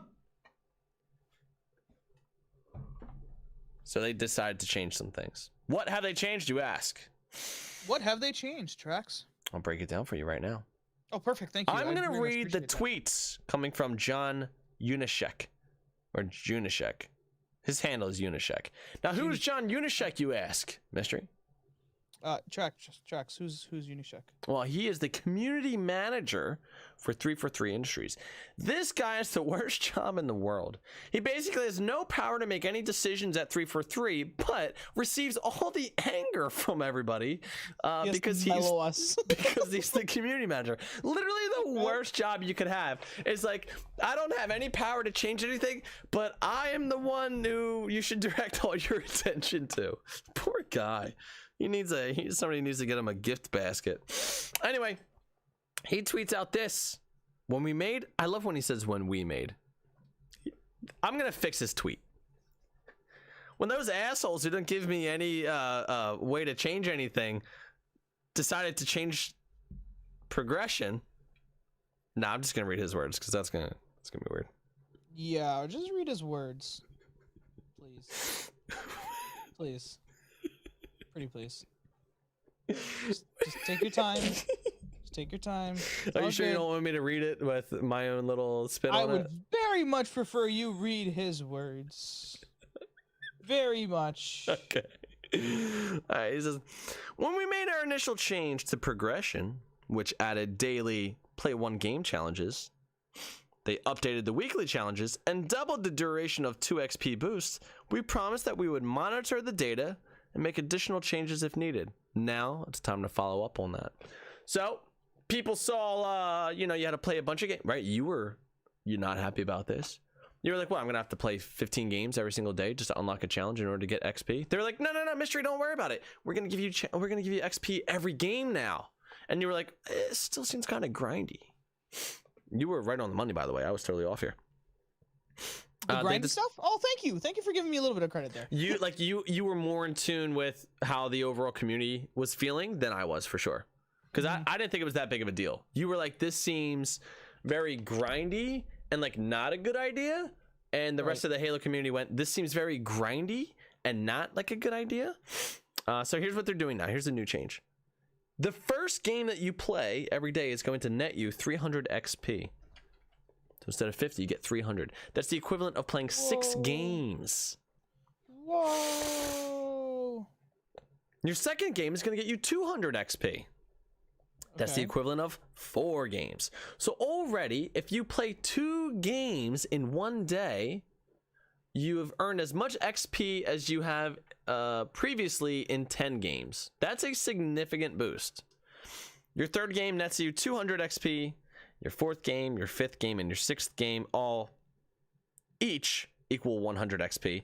And then your seventh game gets to 50 XP. So what they were doing before where you got 50 XP, that is now only going to happen after, once you reach your 7th game. And then anything after that is 50 XP. So people are going to feel like they're progressing much quicker through the battle pass. It will only take it'll only take 3 games every single day to go up 1 level in the battle pass. Okay. So that's significant. That's a significant change. He says, we believe this increase will help address those slower initial payouts while also benefiting those of you jumping on each and every day. We know many of you want even larger changes, and we're committed to doing so, but those will take time. We make this update based on data and player feedback, and we'll monitor its impact after we push it live tomorrow morning. As always, keep sharing your feedback. And then he posted 2 hours after that. He said, jumping in to clarify that the wording of improvements to game systems includes not only... this might be part of something else. They're working on anti-cheating things. I don't know exactly what that's about, but they're working on that. We might talk about that later. That might have something to do with PC, probably. Yeah, maybe that's to do with PC. So this is the big difference. The big difference now is that your daily challenges of what games you're playing are going to net you a lot more XP. So it's not going to feel as grindy. Now, there are some people who say, hey, this is a great change. I'm very, very happy. There are some people who say, oh, okay, this is a better direction, but still not perfect. Still not exactly what we want. Mystery, can you tell me what you think some people in the community's hesitation is to accepting this as like a permanent change? What do you think they are saying? Like, what do you think is like, what's not being addressed here? The thing I'm sure they're probably talking about is the lack thereof XP for doing well in a game. There is a lack of incentive to do well in a game. You are exactly right. If me and you go into a game and Mystery, you pop off, bro, you get 13 we're talking 4v4 here. You get 13 kills, you got 11 assists, you only died 4 times, and I have 2 kills, 20 deaths, and 1 assist. You and I both exit that game with the same amount of experience. So some people are like, hey, I understand that we want everybody to progress. That's fine. But where's my incentive for playing the game well? Where's my reward for doing better? Despite what some people would say, this is still a world that, you know, people feel like, hey, if I put in more effort, I feel like I should get more out of it. So people are a little bit upset about that. They want to see XP given for doing well and doing better. Now, I got interested about this because I know that Halo fans are sort of new to this battle pass. They're new to this store and stuff like that. So I was wondering, well, how is Fortnite doing it? The reason why I say Fortnite is because Fortnite were really the first ones to really do this battle pass. The way that Fortnite does it is you do earn more XP for completing a game, getting to the final of the game, because it's battle royale, right? Mm-hmm. So like if you make it to the end, you've played a lot more, so you get more XP. Right. I assume that if you hit victory royale or whatever it is, you would get the most XP you can possibly. Well, depending on how many kills you get. So okay, so that applies too. Yeah, sure, exactly. So the number of kills you get benefits how much XP you get. So all these little aspects of the game equal to a certain amount of XP that you get out, but there is a minimum XP that you get in each game.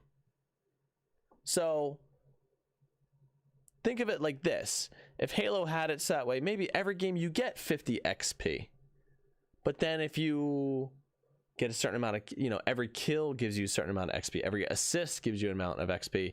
Maybe the medals that you get give you an XP. And maybe a double kill gives you 5 extra XP. A triple kill gives you 20 XP. An overkill gives you 50 XP. You know what I mean? Like there's ways to kind of build the XP in the game based on what you've done in that game. I think Halo fans are looking for that. I think that they want that.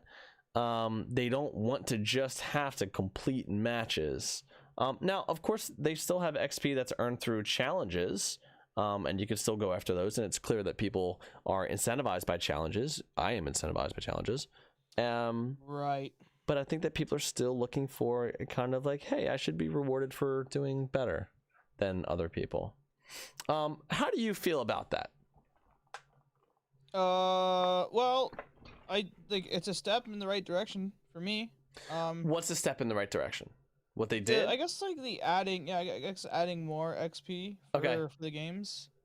Because like, you know, I guess I don't know. I'm not really the one to go out there and go for challenges. I feel like it's deviating from what I kind of want to do in the game anyways. Okay.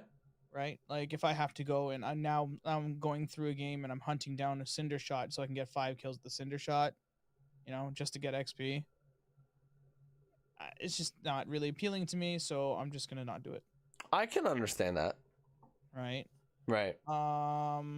But now I'm having a tough time with, you know, just being in other people's parties now because, you know, they are very much like, I need to get these challenges done.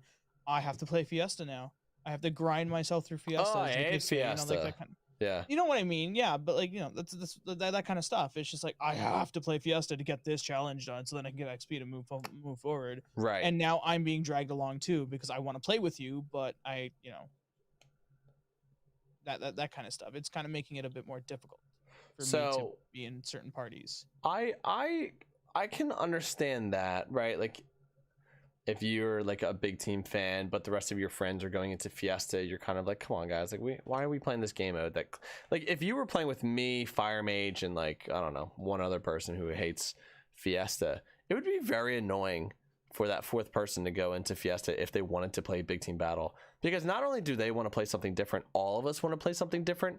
We're all just trying to get the armor that we wanted, so it's like now you're forced into not only a game type that you don't want to play, but also 3 other people complaining about the games that you're playing. That's another thing, right? It's a complete tone change all of a sudden, right? As an example, I think last night I had jumped in with El Jimmy Neuron and like Fire Mage for a little bit, and they're like, oh, we have to grind quick play, or oh, we have to grind Fiesta, and their tone kind of changed a little bit, and they're just like, oh, we got to do all these challenges because of this, right? And it didn't make it as enjoyable for me as it would be if just playing what you wanted. Yeah, it's not catering to me, I guess, anymore as much as it's just catering to, I guess, everybody just playing every single game type. I see what you're saying. I mean, the good thing now is like, well, I guess that's the hard part. The hard part is like if your friends are doing it, right? Like if you want to play with people, but everybody's playing a mode that you don't want to play because they're going for something else. Then it's kind of like, okay, well, we can't just get on and play big team, and that kind of sucks. You are inadvertently creating a little bit of a divide if that's the case. I see what you're saying. Then eventually you get to a point where it's just like, well, I want to play Fiesta because I want to get my challenges done, but I want to play big team battle, so I'm just gonna go. Right. Yeah. What do you do there? Exactly. What do you do there? You get more friends. You join the Red Spartan Halo podcast Discord. And then you find out what nights people are playing big team battle only and not touching Fiesta. There you go. Solution. If you're in the Red Spartan Halo podcast Discord. Yeah. Trax has got himself a solution. I got a solution for you. And if you want to grind Fiesta, we can create an event for that. We can create a night where we do a Fiesta night and you can join the Fiesta party. Or you can just do the big team battle party. I like this. I actually really like this whole event thing that Discord just came out with. I'm gonna do it. I'm gonna do it. I feel you. It can create a kind of divide there. So like on one hand, it's like, okay, hey, you get incentivized to play other aspects of this game. On the other hand, it's like, okay, well now my friends are playing this game mode that they don't want to play. I don't want to play, but they have to play because they want to get the armor, and it's the only way to get the armor. It's also the only way to get that armor is to get the challenges that are for that armor, but all the challenges relegate you to one playlist. So maybe that's actually the feedback that needs to get back to them. Maybe the actual problem is that the armor challenges should not be relegated to one specific game mode, right? Like if you could do challenges, but you could do challenges in big team battle, and maybe the challenge is like, hey dude, get a whole bunch of assists driving people around in the Warthog. It's like, okay, well now you can still play with your friends in the game mode that you want, and they might be doing something specific, but it doesn't mess up what you're doing, and it should be okay. Right, but most some of those games, we're gonna use that same challenge that you created as an example. Okay. Some of those 4v4 maps, or most of those 4v4 maps, don't even have a Warthog in them. Right? Does that mean you have to jump into every single big team battle game? Oh, I see what you're saying. Now you're going 4v4 to 8v8 or 12v12. 12v12. Right? What if you don't like 12v12? Well, you know what? Then you just don't get the armor. I don't know. I'm sure that they've had all these conversations and they really thought about it. Yeah, I'm sure that is. And they probably got to the point where they're just like, we can't. Like, cater to everyone. What are we gonna give out? Armor for people just shooting people? Right. How's that any different than the battle pass? So they want to make something unique and make you do different things in order to get it, but of course that creates like what you're talking about. So there's like, it's a plus and a minus. It's a plus and a minus there. I was okay with the way they have their system in Halo MCC, at least, where you have season points and such that you can spend. Like that seemed to be fine. It needs a little bit of tweaking, but it's fine. Right. But they want to do something unique with the fracture events where you're doing different things. And I understand why they relegated everything to Fiesta, because they want you playing Fiesta. They want you to do something different. Like, and here's the other thing. Like, maybe the next fracture event that comes out, it's not going to be tied to Fiesta. right? So like this Fracture event, it seems like there's four different weeks where you can get XP to unlock all the armor for the Fracture event, right? So I wonder if like the next week that unlocks to do this Fracture event, I wonder if it will be like a different playlist or some kind of different theme altogether. You know, maybe instead of Fiesta, it will be like, I don't know, Rocket Race or some shit like that, you know? Then if you want, you can turn it into a double XP event. Where if you play Fiesta, and if you choose to play Fiesta, then, you know, you get double XP for it. Then you have people wanting to do it. But not forced to? And not forced to, yeah. And then, yeah. Oh, I see what you're saying. It could be a double XP weekend event or something. I don't know, but like, you know, if you play Fiesta, you can get more XP. Right, but then if you play other game types or whatever, like maybe you can still get challenges that just aren't in Fiesta, and maybe you don't get the double XP, but you can still unlock towards it. Right? Well, no, now you have to play Fiesta. Yeah, all the event challenges are based in Team Fiesta, so you have to do Fiesta in order to do the event challenges. Okay, but you still get other challenges for other stuff that are not. Oh, sure, but I'm just saying if you really wanted the armor, like if you really like the armor, and you hate Fiesta, you are stuck playing a game type that you do not like in order to try and get the armor. Like, I really want this armor, but I hate this game type. Now you're just being forced to play something you hate.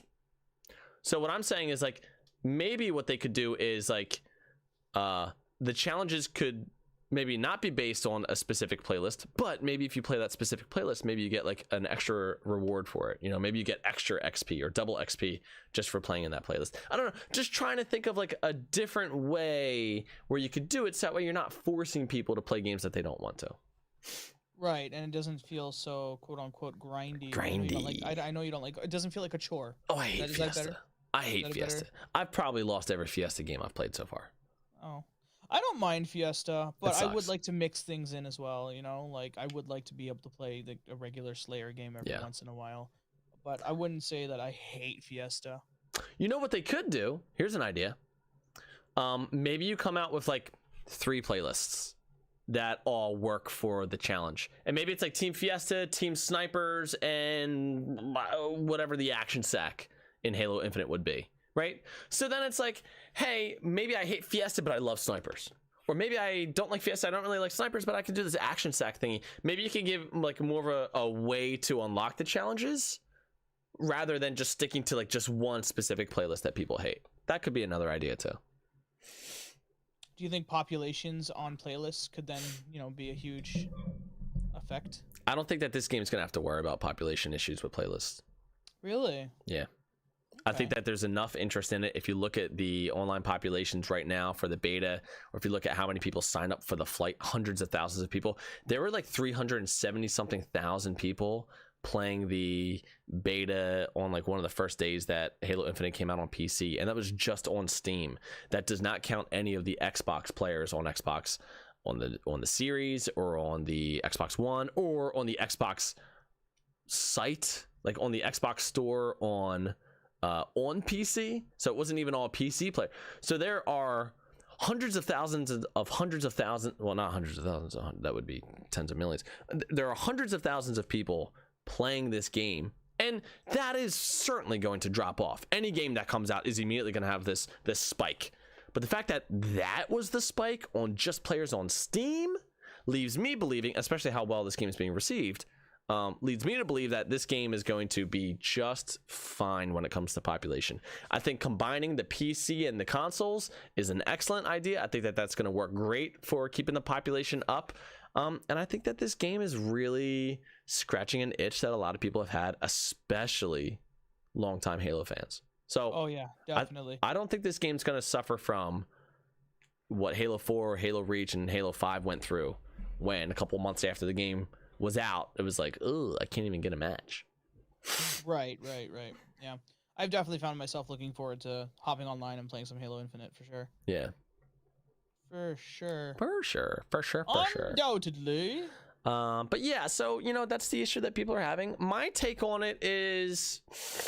Hey, Trax, what's your take on it?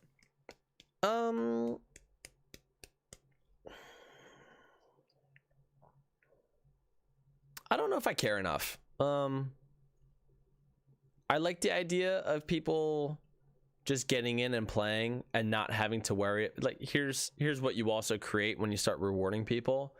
You start rewarding extremely selfish behavior. And Right. so now, instead of people jumping in trying to do the objective, they are worried that they're not going to be able to get as many kills. So rather than playing the game, they're standing back and going like, well, I know if I get a lot of kills, I'm going to get way more XP. And if I get less deaths, I'll get more XP. And if we just Let's play go this jump into an game, objective game. Or yeah, something let me like get into objective and let me just start slaying and not even playing the objective. If you're just doing it based on the game, win or loss, it doesn't matter. Now, maybe you could do more XP for winning. That to me makes some sense. Give the incentive to actually play the objective and actually play the game. Yeah. Okay. To me, that I would can make get behind sense. You know, if the winning team maybe gets double the XP of the losing team, like Right. I think that kind of makes sense.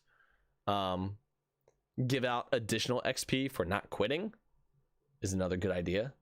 I hate when people quit, especially in 4v4. You should be, oh boy, you should like almost never quit 4v4.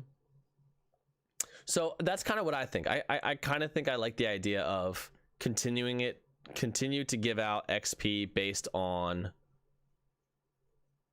continuing to give out XP on a per match basis, but not rewarding selfish behavior. Yeah. There you go. Yeah. Because I think it makes the game worse for everybody. However, if you want to get more XP by winning, I'd be okay with that, because then the person who goes off doesn't feel like, that guy doesn't deserve as much XP as me. He's thinking to himself like, I helped our team get all this XP and now I got more XP because how much better I did.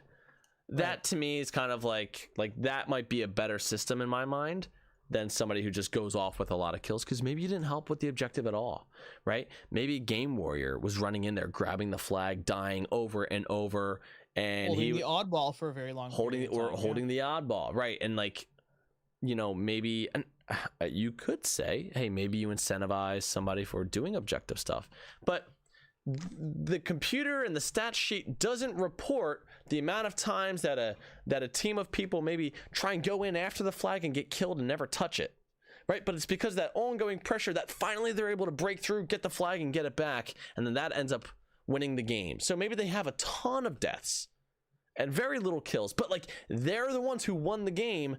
That doesn't show up on a stat sheet, the attempts. Right. So in my mind, incentivize a team to win with XP. Give them 1.5 the amount of XP or 1.25 the amount of XP. Give them more XP for winning, but don't do it based on individual play, because Halo has never been an individual skill game. Going up in rank has always been team-based. So continue that kind of culture in Halo of winning matters more than you looking good. I like that about Halo. I could go 17-0, but if I lose, I go down in rank. Why? Because I didn't do a good enough job at being a team player. I like that. So I like that a lot. So that would be my suggestion. Give more XP for the winning team, but not. How many times am I going to repeat myself? You know. Yeah, and then the challenges are just bonus XP. You know. If you guys want to do it, then you can do it. Keep the challenges there. Make them double XP. Not double XP. I'm sorry. Extra XP. Extra XP. Yeah, I think that's perfect. So, I have a question in regards to, I suppose, like this new system that they've kind of added in. Sure. Are you able to put double XP on top of the like first couple of matches that you do? So was it 300 or 600 points for the first one? It would be 600. So would you get 1,200 points for? Oh no, it's 300. So you would get 600 with the double XP. Okay, all right, for those games. Yeah. So what they're incentivizing is popping off one of those double XPs in the first 6 games. Yeah, your first couple games. Yeah. So you get 300 XP for your first game. Right, and 300 XP for the second. 600. Yeah, so you could get 600 XP, 600 XP, 400 XP, 400 XP. No, 600 XP, 600 XP. Wait, how was it? How many games did I say it would take? Maybe I'm wrong. What, 6 games? Oh, 300, 200, 200. So 3 games. Oh, well, that wouldn't be. The 3 games would not unlock a battle pass level. 300 plus 200 is 500 plus 200 is. Okay, so 6 games. 6 games get you a battle pass level. So I was wrong about what I was saying before. So 6 games get you a battle pass level. 300 XP, because each battle pass level is 1000 XP. So 300 for the first game, 200 for the second game, 200 for the third game, 100 for the fourth, 100 for the fifth, 100 for the sixth. That equals 1000 XP. So if you popped off a double XP after 6 games, you would then hit you'd hit 2 levels, 2 battle pass levels in one night. Mm-hmm. And then plus, I guess, essentially plus any potential. Let's say you're not going out for challenges specifically, but do those apply to the challenges as well? Yeah, they would double up, because at the end of the game it stacks your challenges. It stacks like whatever challenges. So like if you play your game, you get 50 XP, you complete some challenge where you get another like 350 XP, like okay, you got 450, or you would get 400 XP for that match. So double XP, that would become 800. Sheesh. You okay with that? No, I'm fine. Yeah, I'm fine. I'm just trying to think. Like, I mean, this is huge for anybody that's also grinding challenges at the same time, right? Oh yeah. Like, being able to pop off a double XP, like you guys are going to be leveling up much faster as well. Yeah, I like this because somebody like me who loves this game, wants to play this game, but can't play all the time. This is like a great solution for. I love that I'm getting more XP for playing these games. Like it makes me feel like, oh, you know what? Like I can still get through this battle pass. Because I want to. I want to complete. This is a game where I want to get all the achievements, and I want to get like all the items that I don't have to buy. I want to complete all the battle passes that come out. I'm going to get all the battle passes that come out. I want to get all the achievements. Like that is my goal for Halo Infinite. I want to 100% this game. I'm so excited for this game. And then you find out you have to like do the lasso challenge or something. I'd be fine with that. I did lasso in Halo 1 and Halo 2 on the MCC. I got through them. So look, if you could do Halo 2 lasso, you can do any lasso. I'm unstoppable. But yeah, so that's where it's at. That doesn't sound half bad, actually.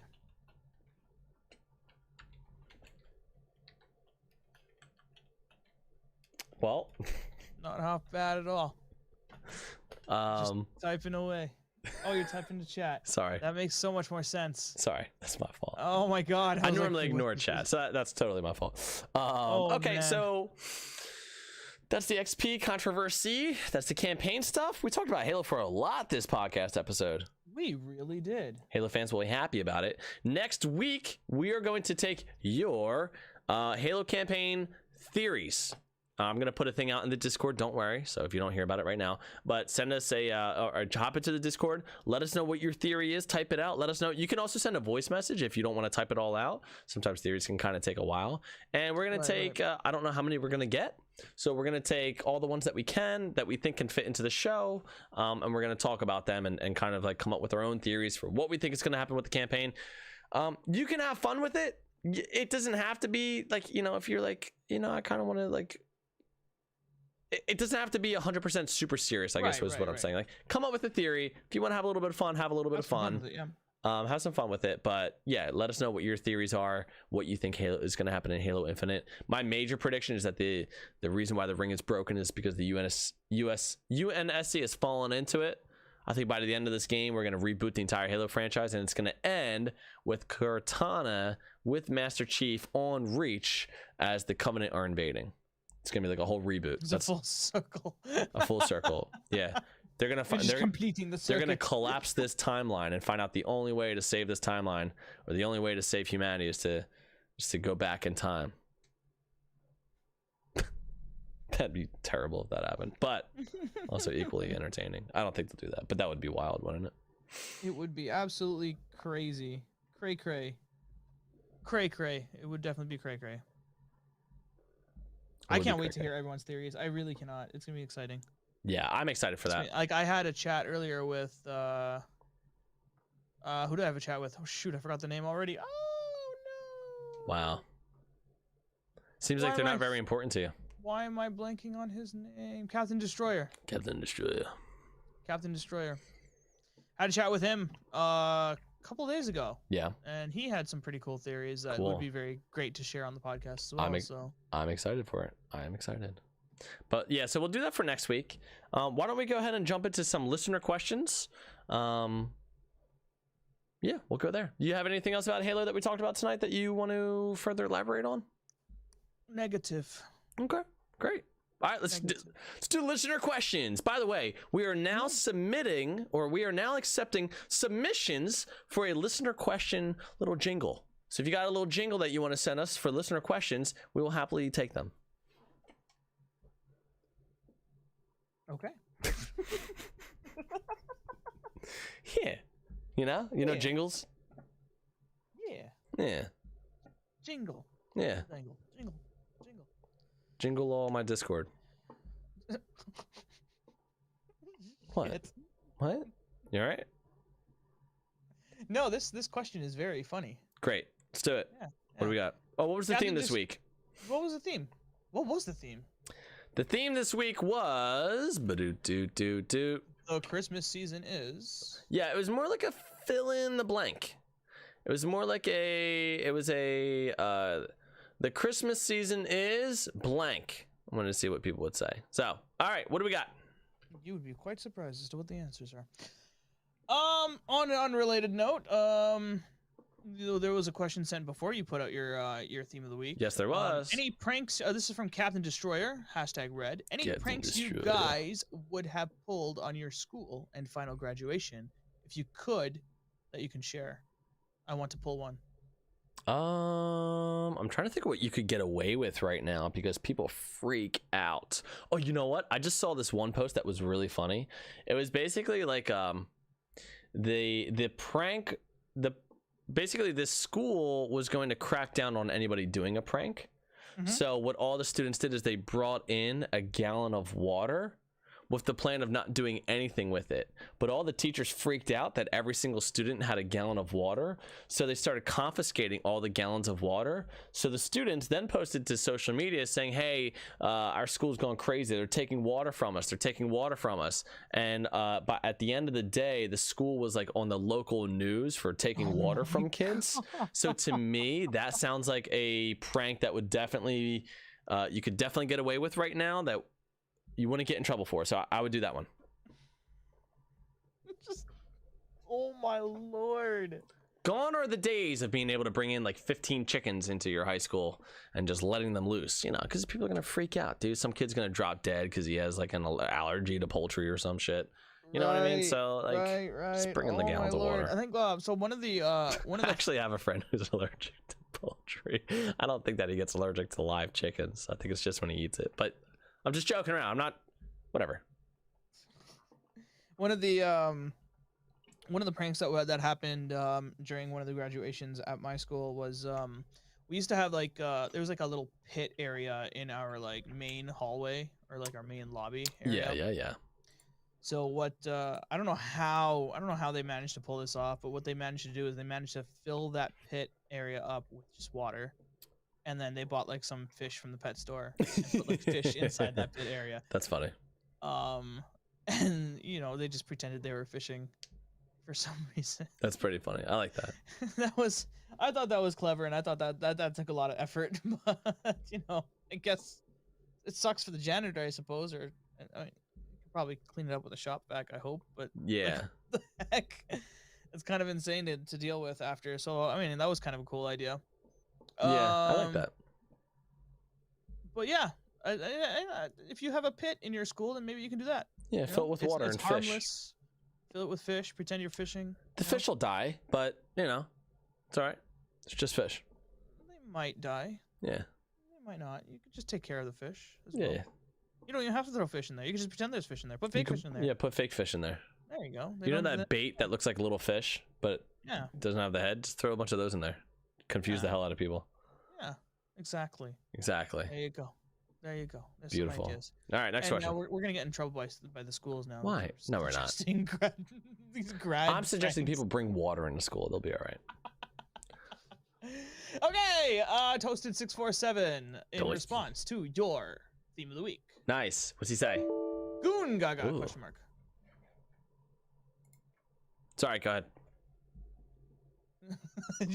What? My recording just shut down because apparently there's not enough space on my computer, so I'm gonna have to download this later on from Twitch. That's all. We're good. Oh, that's gonna be rough for you to deal with. It's all good. Oh man. It's all gravy. No, it's all good. Anybody who's listening to the podcast is just gonna hear. That's what that noise was. That noise was my computer saying, we're out of memory here, man. And I do not. Files, dude. I have not deleted. Well, you know, every week I'm recording a 1080p, 60 frames per second, 2 to 3 hour long video. So exactly, and my voice needs to be of the highest quality you can make it. it eats up a lot of memory there. So hopefully Twitch has it and I can download it tonight. Looks like I'm going to be down in my basement a little bit longer. Oh no. Right. So, did you catch what he said? No, what did he say? Sorry, what was it? He said "Goon Gaga?" Question mark. Can you read it? What the Christmas season is? Oh, I see. Okay. Yeah. Go The ahead. Christmas season is #red Goon Gaga. No, you don't have to do the hashtag red. You just do the Christmas season is and then his answer. Oh, okay. Well, Toasted647 says the Christmas season is Goon Gaga. I don't know. Maybe. What do you think? She's gonna say yes. Next one. I don't know what Goon Gaga is. I don't either. I got no idea. Is that the name of a character or something? Probably. Maybe he just made it up. Can we make up a character named Goon Gaga? Yeah, sure. What's he look like? Does it have to be a he? What's she look like? Does it have to be a she? What's they look like? Does it have to be a I'm done now. Now Google doesn't Can exist. it not just be an it? Like, I don't know. Damn, you don't even want to give it a gender? What do you hate women, dude? No? Oh yeah. But you didn't want to make it female, so you must hate women. Right, but I also didn't want to make it male, so does that mean I hate males as well? No. What? No, it sounds like you love males, you hate women because you went no women. Yeah, nobody pays attention to the other part, dude. Come on. Come on, this is 20 you're right. It's You're 2021, dude. Everyone's gonna not hear anything you said. All they're gonna hear is first they're gonna say you hate women and you're transphobic. Because when I said they, you're like, no, can't it be an it? So yeah. Yeah, I suppose. Yep. There we go. See, there we go. Cancelled. There you go. I'm done. All right. Cancel. I think I had a pretty good run on this podcast. I feel like I was a much more positive influence than that of Jimmy. Yeah, Jimmy would have been canceled. He should have been canceled at the beginning, dude. At some point, when you guys create a death for me, please make it as epic as you can. Okay. That's the only request. That's the only request. that No I can problem. make. It'll involve electricity, explosions, and white doves. Perfect. That sounds great. Great. That sounds great. Great. Where did you come up with that? What, electricity, explosions, and white doves? Yeah, is that a reference to something? No, it's just on my head. Oh, okay. Okay, so if I'm being blasted in, like, I guess an explosion or something, does like the explosion or like the trail of fire that follows behind me or something, does that say like skirt do work or something? Yeah, you go. Get that spelt out. You go skirt do work. You jump into a flying ting ting. You go up in the air. You get electrified. Your flying ting ting explodes, and then the white doves fly behind you on the ground as you're dead on the ground. I would love for my Spartan to die. When it dies, the white doves just fly out as one of those armor effects. Exactly. Instead of electricity coming out, it's doves. And people are like, where did those birds come from? Okay, next podcasty thing. MH cosplay. The Christmas season is cold. Go back to warm. I agree. I'm done with cold Christmas. I want a warm Christmas. Move me to Brazil. Brazil? Do you Yeah. want it that warm? I think they have a warm Christmas. Okay. Yeah. Okay. I see. Next question from MH Cosplay. Says, how is your opinion on Infinite now with the recent XP booster and the more time you spent playing it? It's great. My opinion on the game has not changed. I do not enjoy the game more or less based on how much experience I can get. I kind of liked going after the challenges. The fact that I'm getting more XP, well, I guess it is a plus. I shouldn't say that has no effect. I think that I'll enjoy it more because I'll feel like I'm able to progress faster. And I think that there's so many levels that I don't think like I'll be able to get through to the end like so quickly that all of a sudden like the game loses all of its appeal to me. So I like it. I like it a little bit more. I'm happy with it. Yes, it sounds great. It sounds interesting to me. I would like to see other things explored. Like that we talked about earlier in the podcast episode. I'd like to see those maybe explored as XP options as well. Maybe we can see if it can work, or even if you guys bring back the I guess the season pass system that you have, or at least modify it, and then from MCC, because it's not broken. It just needs a little bit of modification or a little finessing here, and it should be fine, right? Oh no! So The battle pass, it's broken. Sorry. I'm sorry.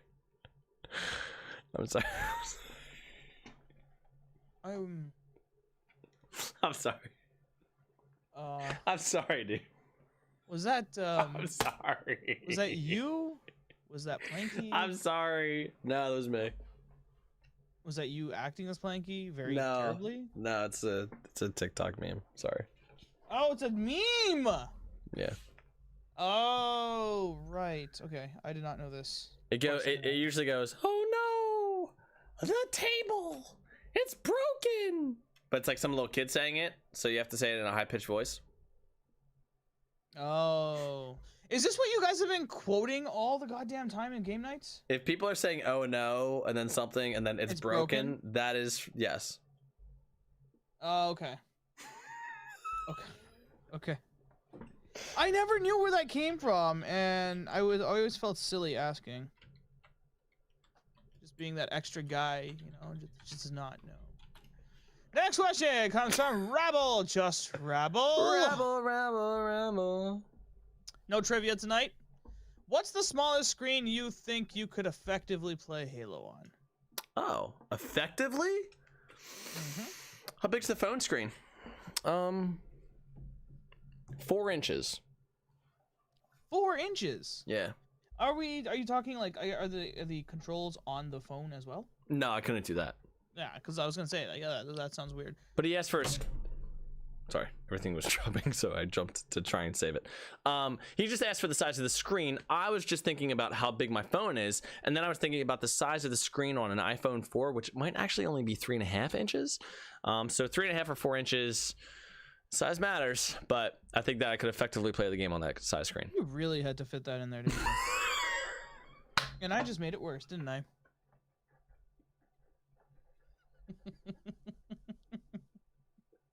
He fell. He hasn't gotten up yet. All right, what's the next one? He's back here. Well, Rabble. Does the size of the screen matter, Mystery? Does the size of the screen matter? In case you were wondering, since you did ask, both of us the question. The smallest screen that I think I could effectively play Halo on would probably be somewhere around like 18 to 20 inches. What? Probably. What do you mean, what? You don't think that on your phone screen, if you were playing on a controller, you don't think your phone screen would be big enough? No. Wow. Okay. All right. Okay. All right. Definitely not. No. Wow. 18. You like them big, huh? My screens? I suppose so. Yeah. All right. Go on. I like when you say go on. Go on. Go Go on, on. Trax. Go ahead. I know there's something. There's always It's something. nothing, dude. It's nothing. All right, what's Go the next on. question?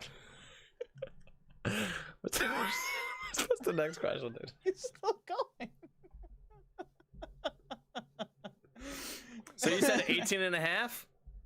I said somewhere between 17 to 18 inches Okay. for stream size. I'm so immature today. I don't know what's going on with me. I have a feeling there's gonna be a TikTok coming out soon. There's definitely going to be a TikTok on this. Come on, next one, dude. You're going to get me in trouble. Yeah, I'm gonna get you in trouble. Yeah, you're spending so much time on this. Ugh. I'm not answering that question, you nutsy. Not adding more fuel to the fire. What's the next one?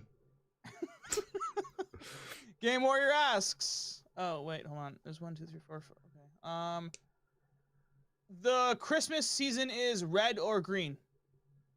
Is he asking which one it is? No, that's just what he says to Oh, fill in the okay. It's a blank. period. There's no period, but yes. It's a statement. It's option 1. Option 2. The Christmas season is favorite Christmas treat.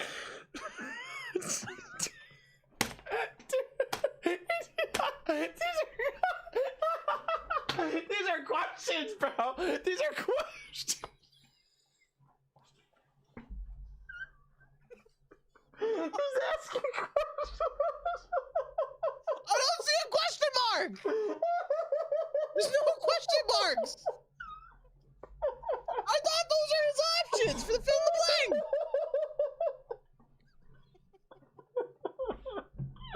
Oh my god. Oh, I'm crying here. Oh, where are we at? Oh, Jesus. All right, next one. What? Are you gonna answer the question? Are we gonna fill the blank? What's the red for the first one because it's the Red Spartan Halo podcast, even though green's my favorite color. What was the next one? Ooh. Favorite Christmas treat? I don't even know. How do you answer that? Pine. Treat. Oh, I thought you said tree. I thought you said favorite Christmas tree. Treat. Candy canes. You like candy canes? I love seasonal. I love seasonal candy, bro. Yeah. Yeah, like around Christmas time, I love candy canes. At Valentine's Day, I love the candy hearts. You know, candy hearts. Okay. And Easter, I inches. love- How long do you like your candy canes? I need to eat both hands. Then that's good. You know. Do you like them wide or do you like them thick with 2 C's? You know. Look, I gotta finish the candy cane at some point, so I feel like it can't be. Are you a licker or are you a sucker? Oh my god! Jesus Christ, mystery. You did this! What It's do you? your I fault! didn't do anything. I'm giving you What are you context. asking? What has happened? Sucker, of course. All right, what's the next one? You really didn't even have to answer that one. Just saying. You're trying to get the biggest next- bang for your buck and like receiving sugar content. Yeah.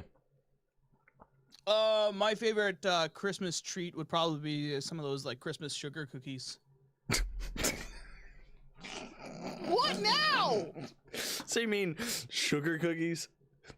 Yeah, but I only eat them around Christmas, so I call them Christmas sugar cookies. Dude, And it's a they're fucking- cookie that's around they're all Christmas- year. You're just they're- calling them they're- Christmas. but That'd be they're- like me saying like, oh, my favorite thing about Christmas is a Christmas ham. Like, it's just ham, bro.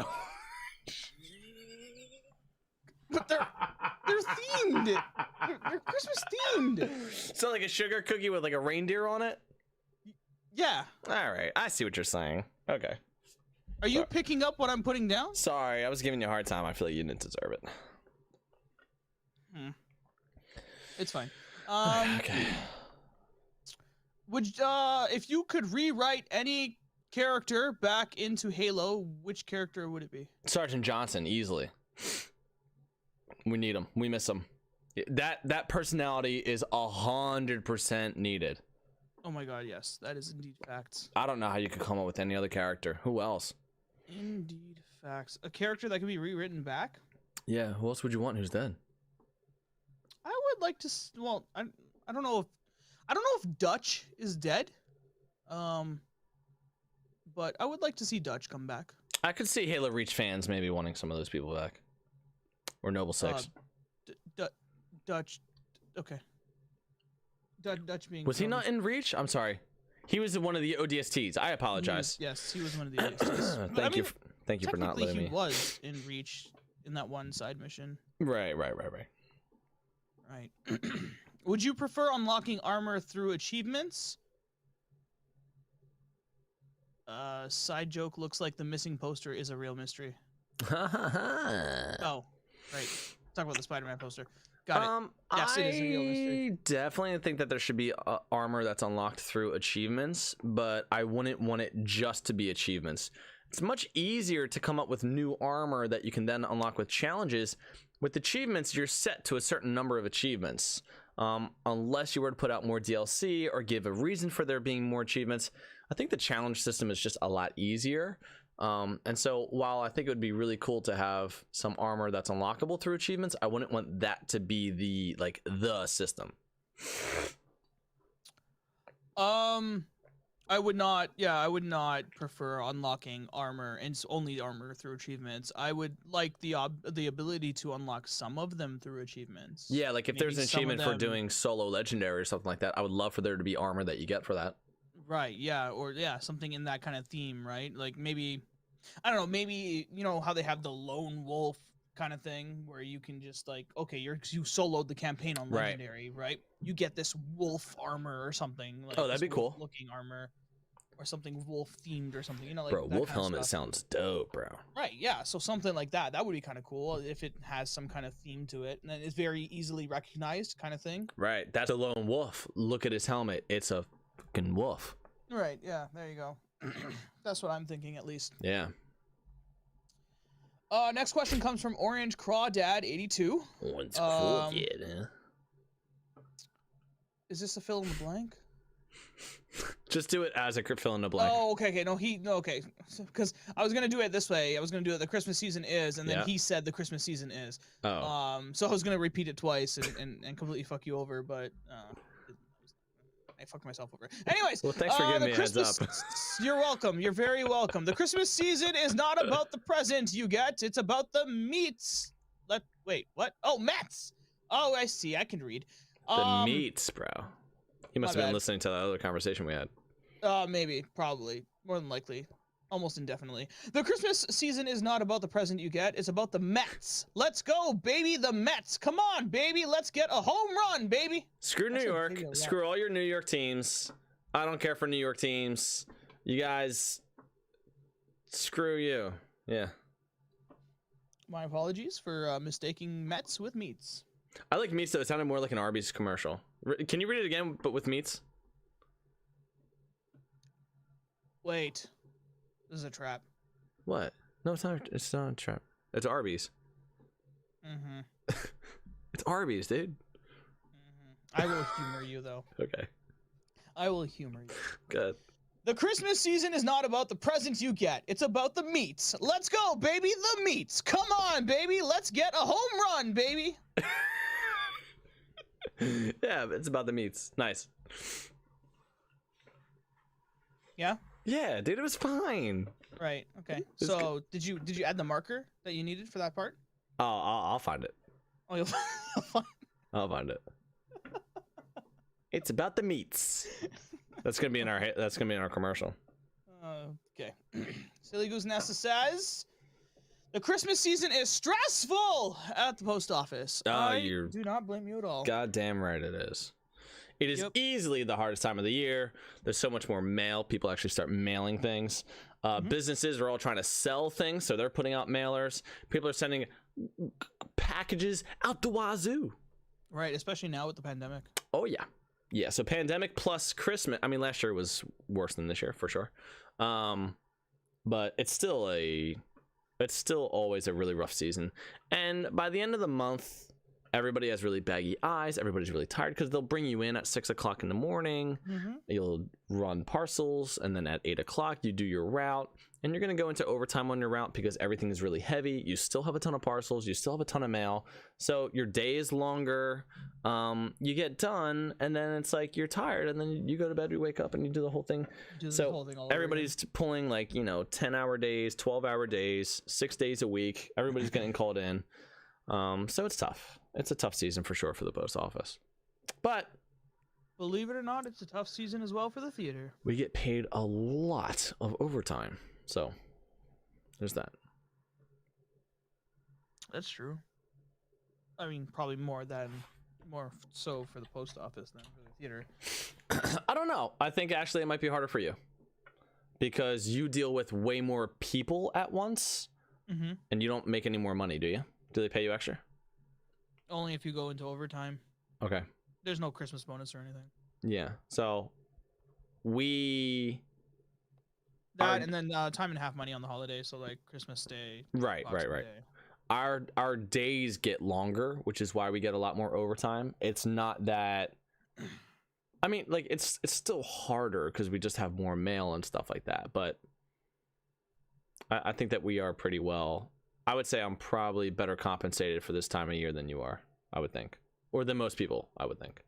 Like if you're a retail worker, I mean, they might pull you in for extra hours, but outside of that, like the actual work that you're doing, it's probably way more stressful with like a gazillion people in the store compared to what you normally do versus what we're doing, where like sometimes we do have really heavy days outside of the Christmas season. So it's like, okay, it's just a heavy day every day. But it's like, it's not like something like we don't ever run into. So I don't know. Maybe it's the same thing, but for some reason I feel like it's probably a little bit easier for us. Yeah. I mean, as somebody that works like maintenance at the theater,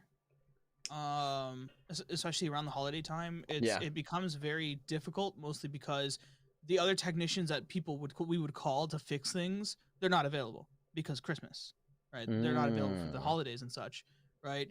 Which then kind of, running the building or fixing things to get things up and running now then relies on whoever's on the maintenance team, which is essentially me and only me on things that are going on in the building. God. Of course, if there's a broken seat that happens, just during the show or something, you're gonna have a pissed off guest, right? And I can't fix it in the middle of a movie because the movie's playing or whatever, and it's packed, and you get yelled at for that. Or if something goes, even the most minute thing goes wrong, it's it's your fault kind of thing, right? You get yelled at for it too, right? So I don't know. There's no satisfying anybody at all during holiday season. Yeah, it's even at a theater. It's stressful for everybody. It sucks. Yeah. All right. Next question or next thing. I'm going to assume that this one is in continuation of your question above. The Christmas season is fa la la la la. What's the point of life? Do you want to take a wild guess? As to whom that was? I'll give you two guesses. I'm pretty sure you can nail it in the first one. I'll give you two guesses. What's the point of life? Is that how it was? Yeah, fa la la la. What's the point of life? I'm gonna take a wild guess here. I think I could get the gender right. Is it a female? Yes, it is a female, but you got one guess. Now you got one guess. You got one guess, okay? I'm not even giving you two. You got one guess now to guess who that is. Fa la la la la. What's the point of life? I could see that being any of the ladies in our community.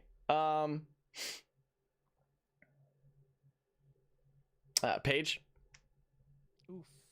Negative. That comes from just Kylie. There you go. Fa la la la la la la la. What's the point of life? I like it. Right. Exactly. Right. Yeah. Next one. Yep. The Christmas season is fa la la la la. We're all dead inside.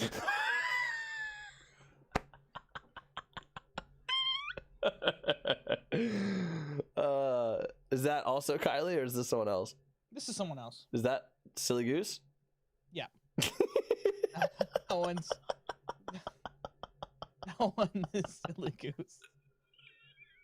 All right, what's the next one? Does this keep going? Yeah. All right, God. Next one. The next one is the Christmas season is Feliz Navi. I have a black soul. I have what? I have a black soul. A black soul? Mm-hmm. What does that mean? Mm-hmm. Is that Kylie? That's Kylie. What's the next one?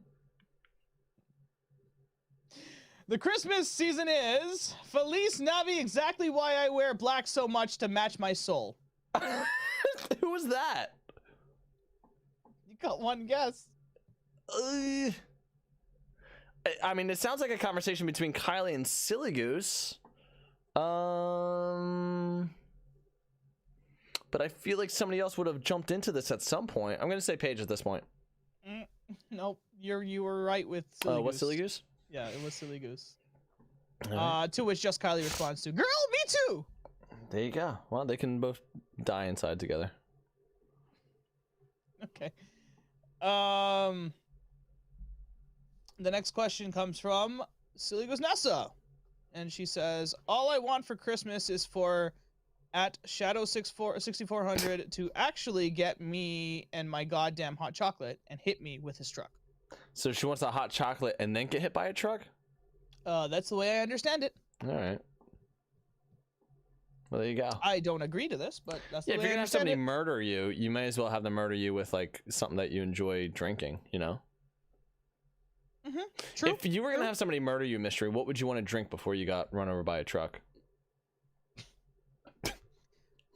Oh my god. Jeez. What would I want to have as a drink? Yeah. I don't know. Probably I'd have a scotch. you'd have a scotch. I'd have a Would it big would it glass of hurt less scotch. that way? Huh? It would hurt less that way? I assume if I'm getting hit by a truck, it's not gonna hurt at all. It's true. You better be driving fast if you're gonna hit me with your truck, is all I'm saying. I don't know. I'd probably have some fruit punch or something. You're just there sipping a high C. Push. Sorry, I didn't mean to laugh at your death. All right, what's the next one?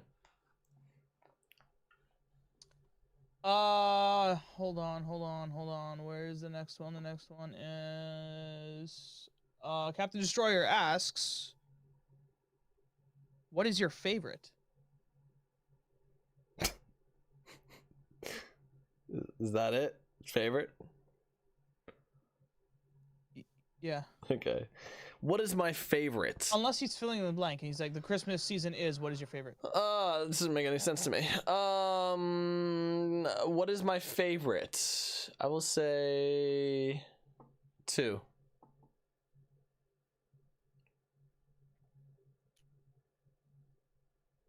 What's your Halo? answer? Halo? No. No? No, just 2. What's your answer? That's my answer. Halo. Oh, okay. All right, next question. Okay, so Captain Destroyer puts in WTF, and he shows a picture, and the picture has a couple of articles in it.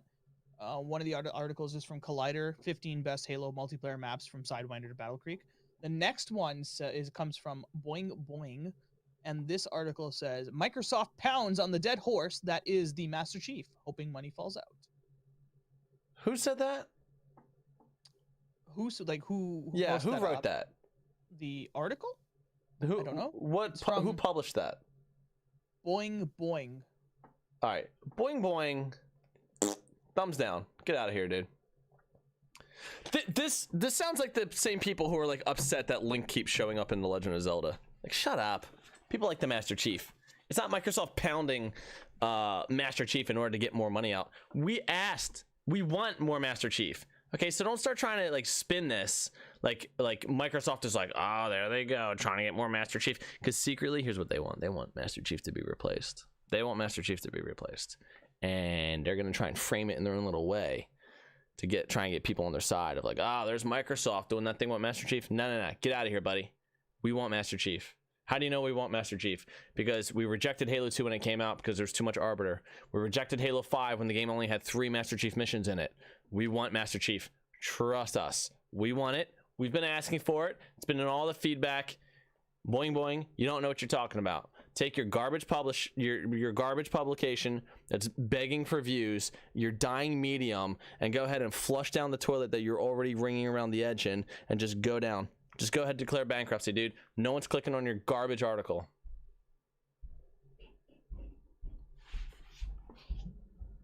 I might click the article.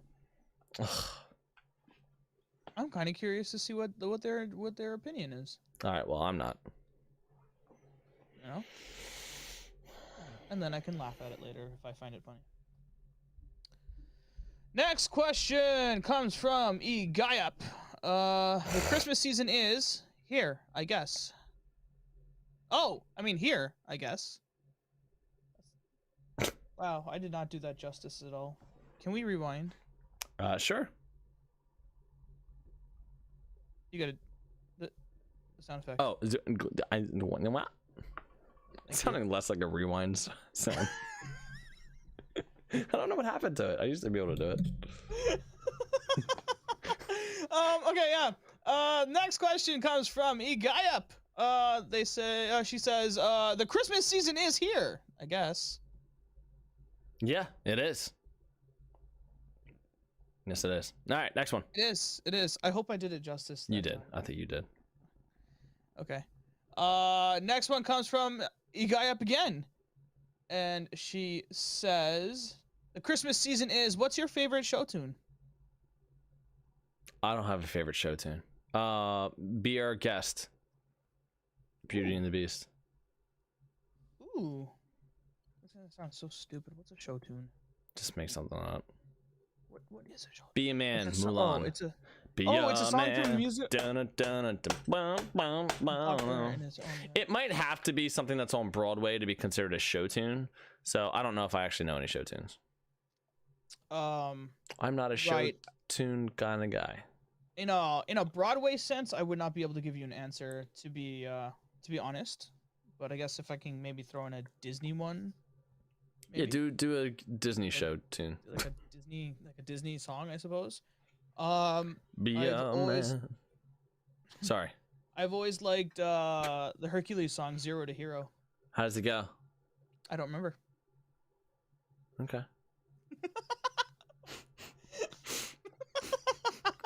All right. The irony in that. The irony in it. It's kind of funny. Yeah, We Know the Way from Moana is really good too. How's that go? That one. Yes. You like it so much? Mm-hmm. That's your favorite. What's that? It's your favorite? One of those ones, yeah. Yeah. You don't know how it goes though?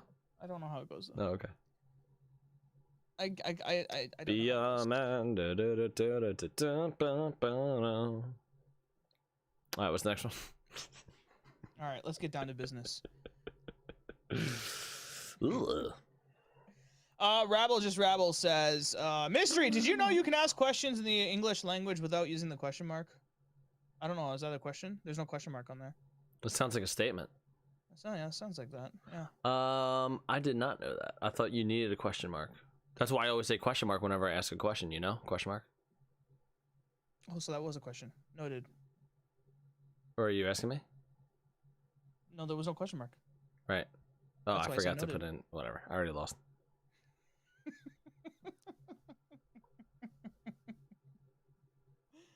Oh my god. All right. Next question. That's it for questions. Great. Unless you have TikTok questions. Nope, no TikTok questions. That's okay. Everybody, thank you for coming out and hanging out with us tonight. We got 1 week till Halo Infinite. Next week, we're going to be reading your theories. One more week. In order to get your theories, we're going to go ahead and have them in the Discord. For game night this week, it looks like Fire Mage will be streaming on Saturday night. So if you're looking to watch it, he'll be streaming it starting around 11 p.m. Eastern time. I will be on for community night at 9 p.m. Eastern time. That's when I'm going to start community night on Saturday. So come hang out with me. You can find me again. Add me on Xbox. DaddyTrax, DaddyTrax. Add me. Join on me, and we'll play some Halo Infinite together. It'll be a lot of fun. I promise you. We will have fun that night. What else is going on? Follow our Discord. Not our Discord. Well, yeah, join our Discord. You can also find us on TikTok. And we are at Red Spartan Podcast. So come find us over there. We put up a video the other day that now has almost 57,000 views. So we've officially gone viral, Mystery. We have one video that's gone viral.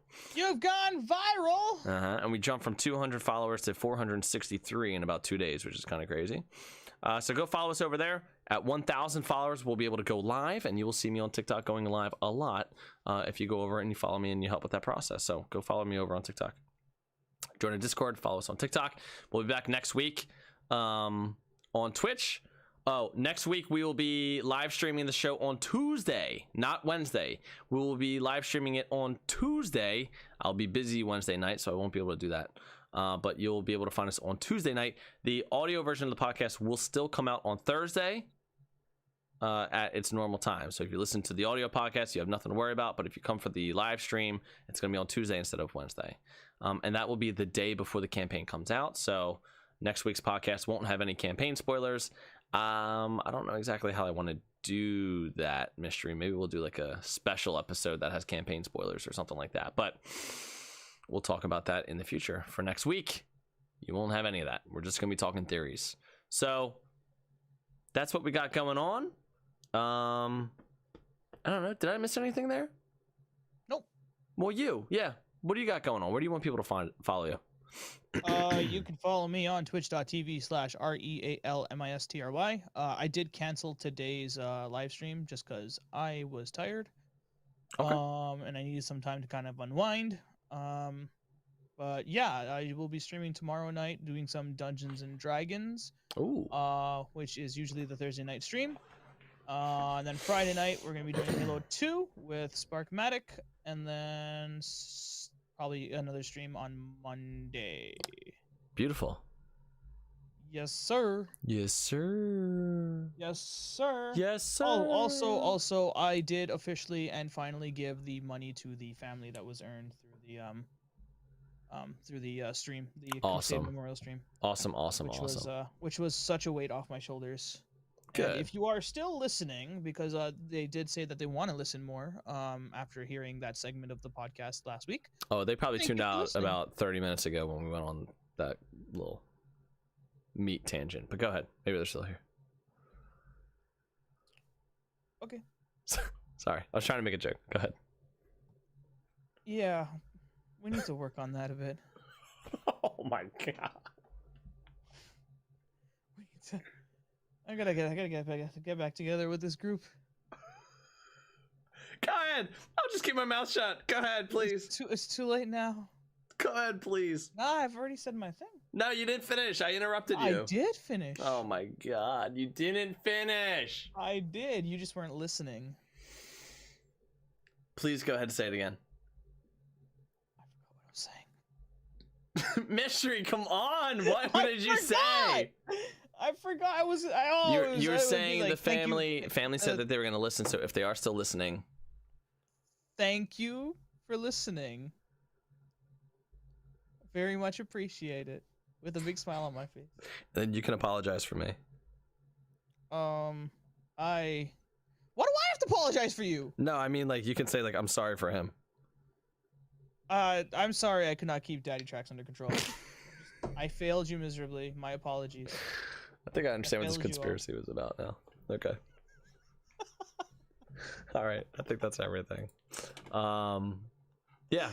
I guess that's it, dude. I don't know. All right. We love you guys. Thank you for hanging out with us. Anything else, Mystery? No. What were you thinking about when you took so long to say that? Nothing. Okay. It was really nothing. Okay. Yeah, I'm just asking. I'm just asking. Okay. All right. Everybody, enjoy the rest of your week. We will see you next week. Bye. Have a good night. So did you see the way died? He's not dead. Wow. No. Play with me, Daddy. Hey, how you doing? You want me to hand this to you? You're fucking 30. Sheesh. Yeah. What is it good for? Well, that works. That works. Is this list gonna get perpetually longer? Uh-huh. Yeah, man. At some point, you're gonna have like a 5-minute like thing of just a bunch of like.